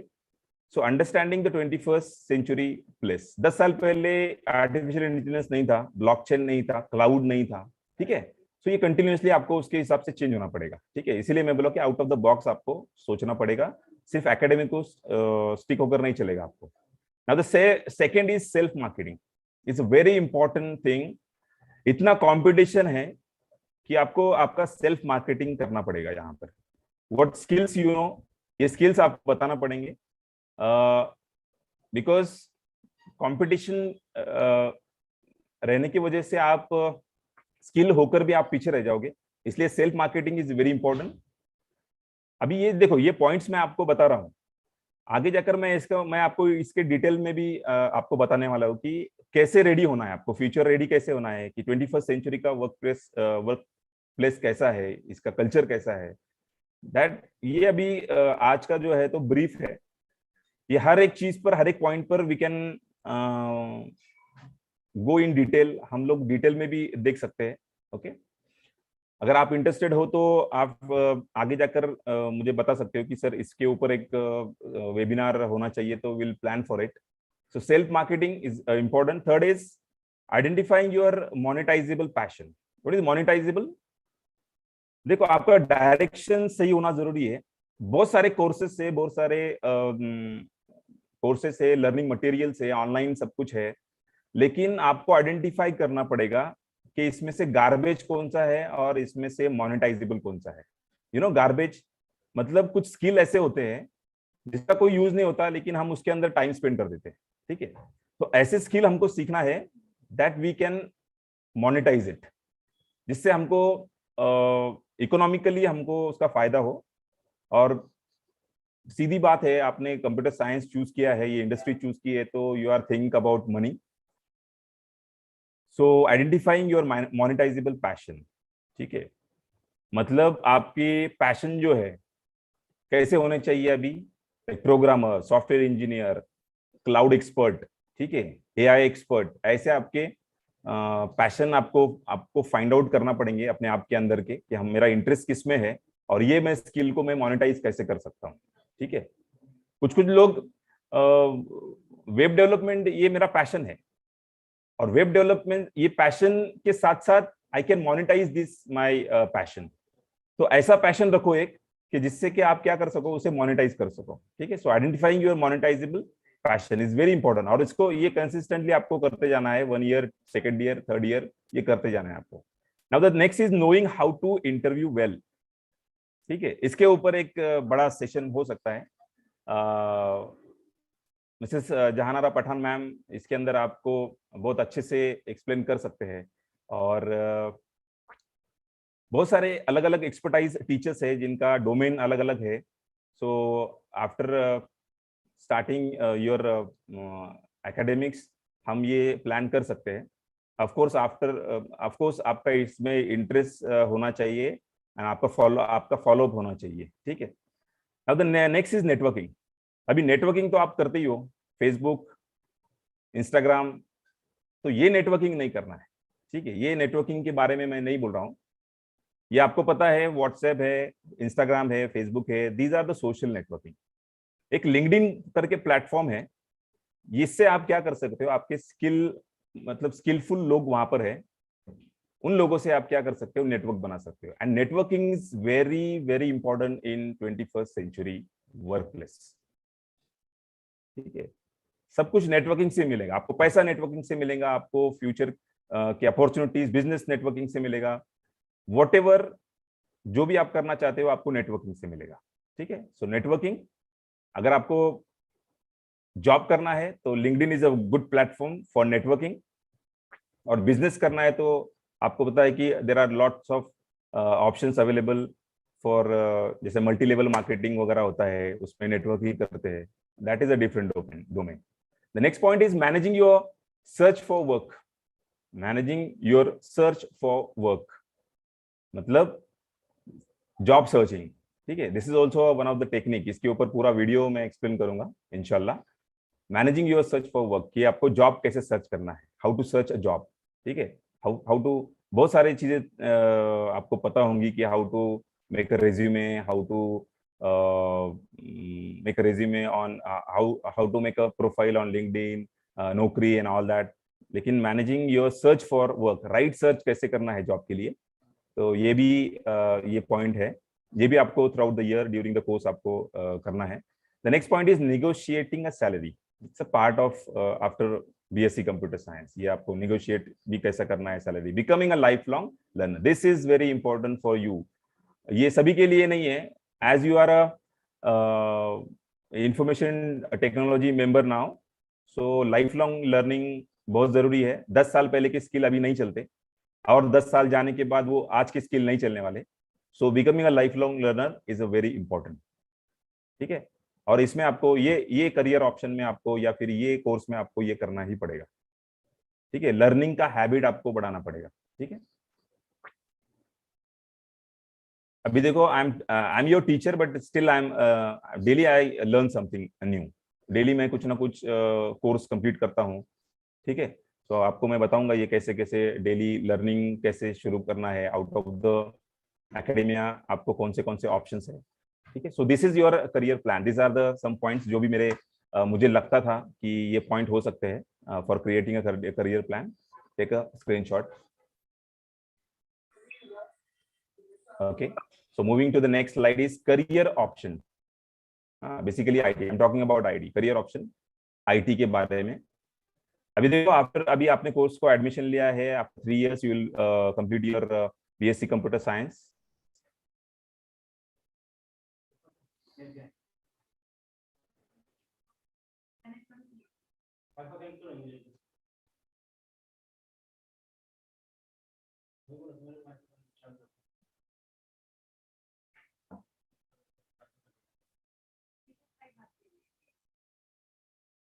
Am I audible?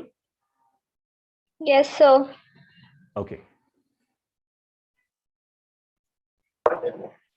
So career options after BSc Computer Science, you will have an option like Master of Computer Application is not is for BCA students. Master of Business Administration is for BBA students, and Master of Computer Science is for BSc Computer Science, means for you.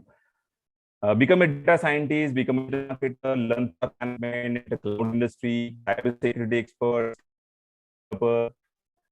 AI industry, and option continues. अभी ये सब जो कि terminologies है, ये आप सिर्फ आपने सुनी होगी, लेकिन ये इंडस्ट्री में आपको काम करना है आगे जाके. सो जैसे कि मैं पैशन के बारे में बात कर रहा था, तो you have to choose the passion. जैसे कि कोई डेटा साइंटिस्ट में किसको कुछ करना है, डिजिटल मार्केटिंग में कुछ करना है, प्रोडक्ट मैनेजमेंट है, जैसे कि सॉफ्टवेयर इंजीनियर जो होता है वो प्रोडक्ट मैनेजमेंट ही काम करता है. क्लाउड इंडस्ट्री है, बहुत बड़ा इंडस्ट्री है, Google cloud, AWS, then IBM cloud, lots of options, Alibaba, ये बड़े बड़े जायंट क्लाउड प्रोवाइडर्स है. देन साइबर सिक्योरिटी, आज का तो ये बहुत ही हॉट टॉपिक है. साइबर सिक्योरिटी बहुत जबरदस्त सैलरी रेंज है इसकी, लेकिन इसके लिए आपको 4-5 साल, जो भी अभी आप जो कर रहे हो कोर्स, ड्यूरिंग द कोर्स आप इसमें से कोई रोल अगर सिलेक्ट करते हो तो, और उसके तरह से मेहनत करते हो, तो 4-5 साल के बाद the scenario will be different. Full stack web developer है, ये भी बहुत ही हॉट लिस्ट पर है आज. AI इंडस्ट्री हॉट लिस्ट पे है. देखो, अभी मैंने जो पुराने जो कोर्सेस है या फिर पुराना जो भी रोल्स है, पुराने ऑप्शंस है, वो मैंने यहाँ पर मेंशन नहीं किए. मैंने यहाँ पर पूरा करंट मार्केट ऑप्शंस यहाँ पे आपको मैंने डिस्प्ले किए हैं कि आज इंडस्ट्री में क्या है. मे बी इसमें आप थोड़ा सा कॉन्ट्रडिक्टरी हो सकता है आपका syllabus and this market situation, लेकिन इसीलिए बोला कि ड्यूरिंग द कोर्स आप एक साइड में आपको एकेडमिया करना है एंड अदर साइड आपको ये भी, इसके ऊपर भी वॉच रखकर आपको उस तरह से आपकी ग्रोथ कंटिन्यूस रखनी है आपको. ठीक है. So these are the career option. Screenshot ले लो. And the last part is कि ये सब कुछ कैसे करना है सर, ये सब कुछ कहाँ करना है, ये सब कुछ कॉलेज में मिलेगा और कहाँ मिलेगा. ठीक है. So these are the some learning platforms for career growth, आपके करियर ग्रोथ के लिए. तो अभी नो डाउट कि पुणे कॉलेज ये फॉर एकेडमिक है आपके लिए, जो भी आपका एकेडमिक में जो सिलेबस है इसके लिए we are here, Pune college. So first option is Pune college of course for learning as a platform. उसके बाद जो है तो ये सब रिमोट प्लेटफॉर्म्स है जिसमें कि कुछ आपको पता होंगे, कुछ नहीं पता होंगे. सो NPTEL है, नहीं अगर पता है तो it's screenshot it and Google it. So NPTEL है जहाँ पे आप अलग अलग कोर्सेज को एनरोल कर सकते हो. अभी इसमें से जो लिस्ट आउट किया है इसमें से कुछ फ्री है, कुछ पेड है. ठीक है. सो NPTEL एंड स्वयं, ये गवर्नमेंट ऑफ इंडिया की इनिशिएटिव है for learning platform, e-learning platforms है ये. CSC Academy is also a kind of a semi-government type of learning platform. You can visit and see the details. Then Udemy, you know, Coursera है, EDX है, AWS Educate for Cloud, ये एक best है जो कि मैं use करता हूँ, AWS Educate for Cloud, जिसमें आप क्लाउड का पूरा फ्री कंटेंट है. ठीक है. I am saying free. ये AWS का ये स्टूडेंट वर्जन निकाला है AWS ने, जिसमें आप पूरा क्लाउड जो है तो फ्री सीख सकते हो. ठीक है. And you can go for the certifications of course, लेकिन उसके लिए आपको पे करना पड़ेगा. ठीक है. देन यूनिवर्सिटी है एंड ऑप्शंस कंटिन्यूज. अब बहुत सारे होंगे, अन अकेडमी वगैरह, इंडियन भी बहुत है. मोस्ट ऑफ द मैंने गवर्नमेंट ऑफ इंडिया की और जो भी कुछ इंटरनेशनली रिनोन है ऐसे ही मैंने यहाँ पर मेंशन किए. वैसे तो बहुत सारे प्लेटफॉर्म्स है, स्किल शेयर्स वगैरह है, आपको पता होंगे, अन अकेडमी एक है ऑप्शंस, देन अपग्रेड है, ठीक है, so many, so let's that options continues. So these are the learning platforms. अगर इसके बारे में आपको कुछ पूछना है या फिर नॉलेज लेना है या फिर या क्या होता है ये, तो मैं आपको बता सकता हूँ. ठीक है, thank you so much. See, any questions regarding my presentation?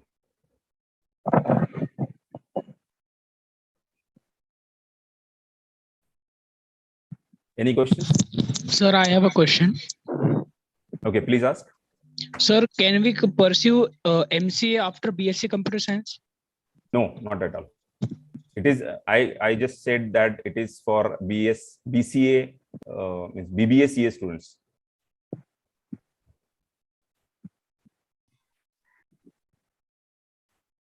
Feedback link का क्या है? I mean, you can go for MCA computer application, but why, if there is a good option is available for 2 years MSc computer science, then why go for MCA for 3 years? Okay, so MSc computer science is best option for you, as you have taken admission for BSc computer science. Okay, next question.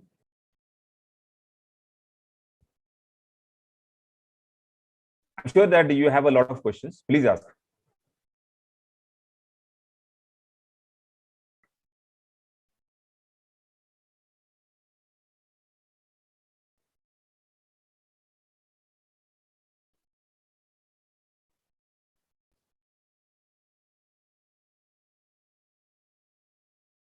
Okay, no questions?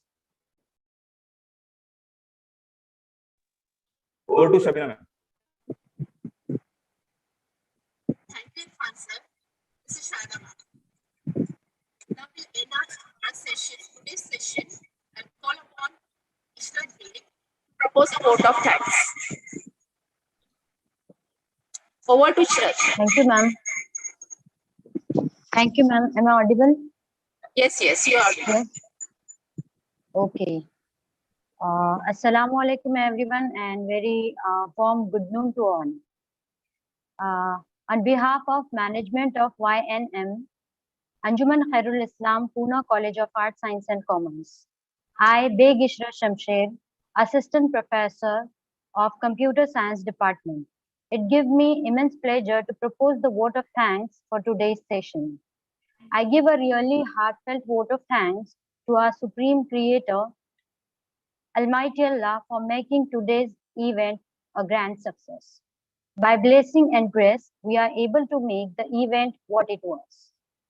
I would like to thank to our dynamic principal and mentor, Dr. Aftab Anwar Sheikh, and Vice Principal, Professor Iqbal and Sheikh, for their continuous support and encouragement.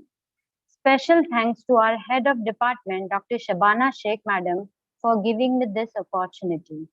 I would like to thank to all my faculty members of Computer Science, Electronics, Statistics, and Mathematics Department for their cooperation and support. Once again, I would like to say that we all are most grateful to have the speaker of this forum. We thank you for being with us at this moment. It is a great pleasure. I thank to our technical team for their continuous support. Last but not the least, the big thanks to all the students of FYBSc Computer Science for attending the session with patience listening. Thank you one and all. With this, I conclude the session. Once again, all the students, feedback link will be shared in your chat box. So all of you fill the feedback. All the students are requested to fill the feedback. The link will be shared in your chat box. Wait for a minute. The link will be shared. It is mandatory to all to fill the feedback form.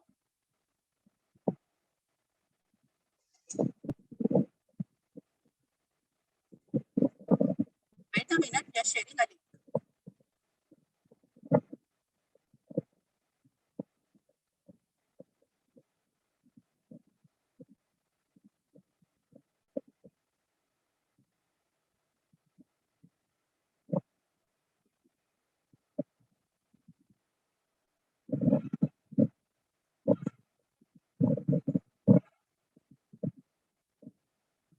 link is shared in your chat box.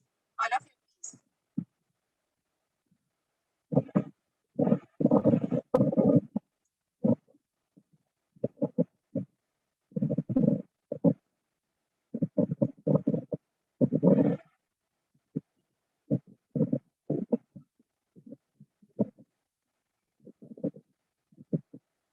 Thank you all the students for patience listening.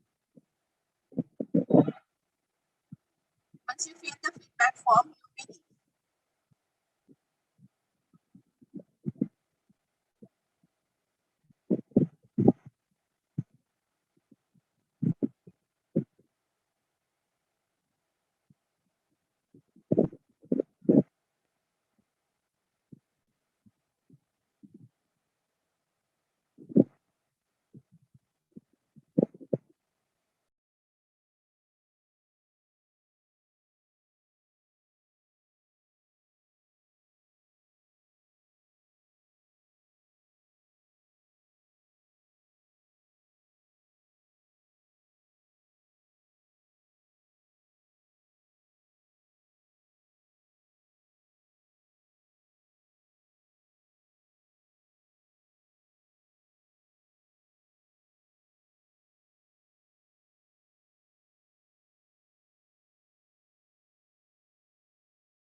Who have filled the feedback form can leave the meeting.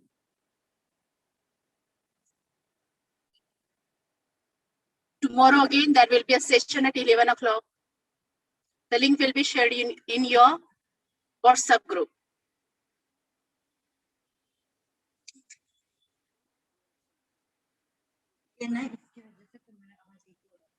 हाँ नहीं, यहाँ पे ना दोनों आवाज चल रहे थे और मुझे अभी मैं बोली तो ये यहाँ पे थी ही नहीं, वो आवाज भी आ रहा और ये भी आवाज आ रहा, ये प्रॉब्लम था।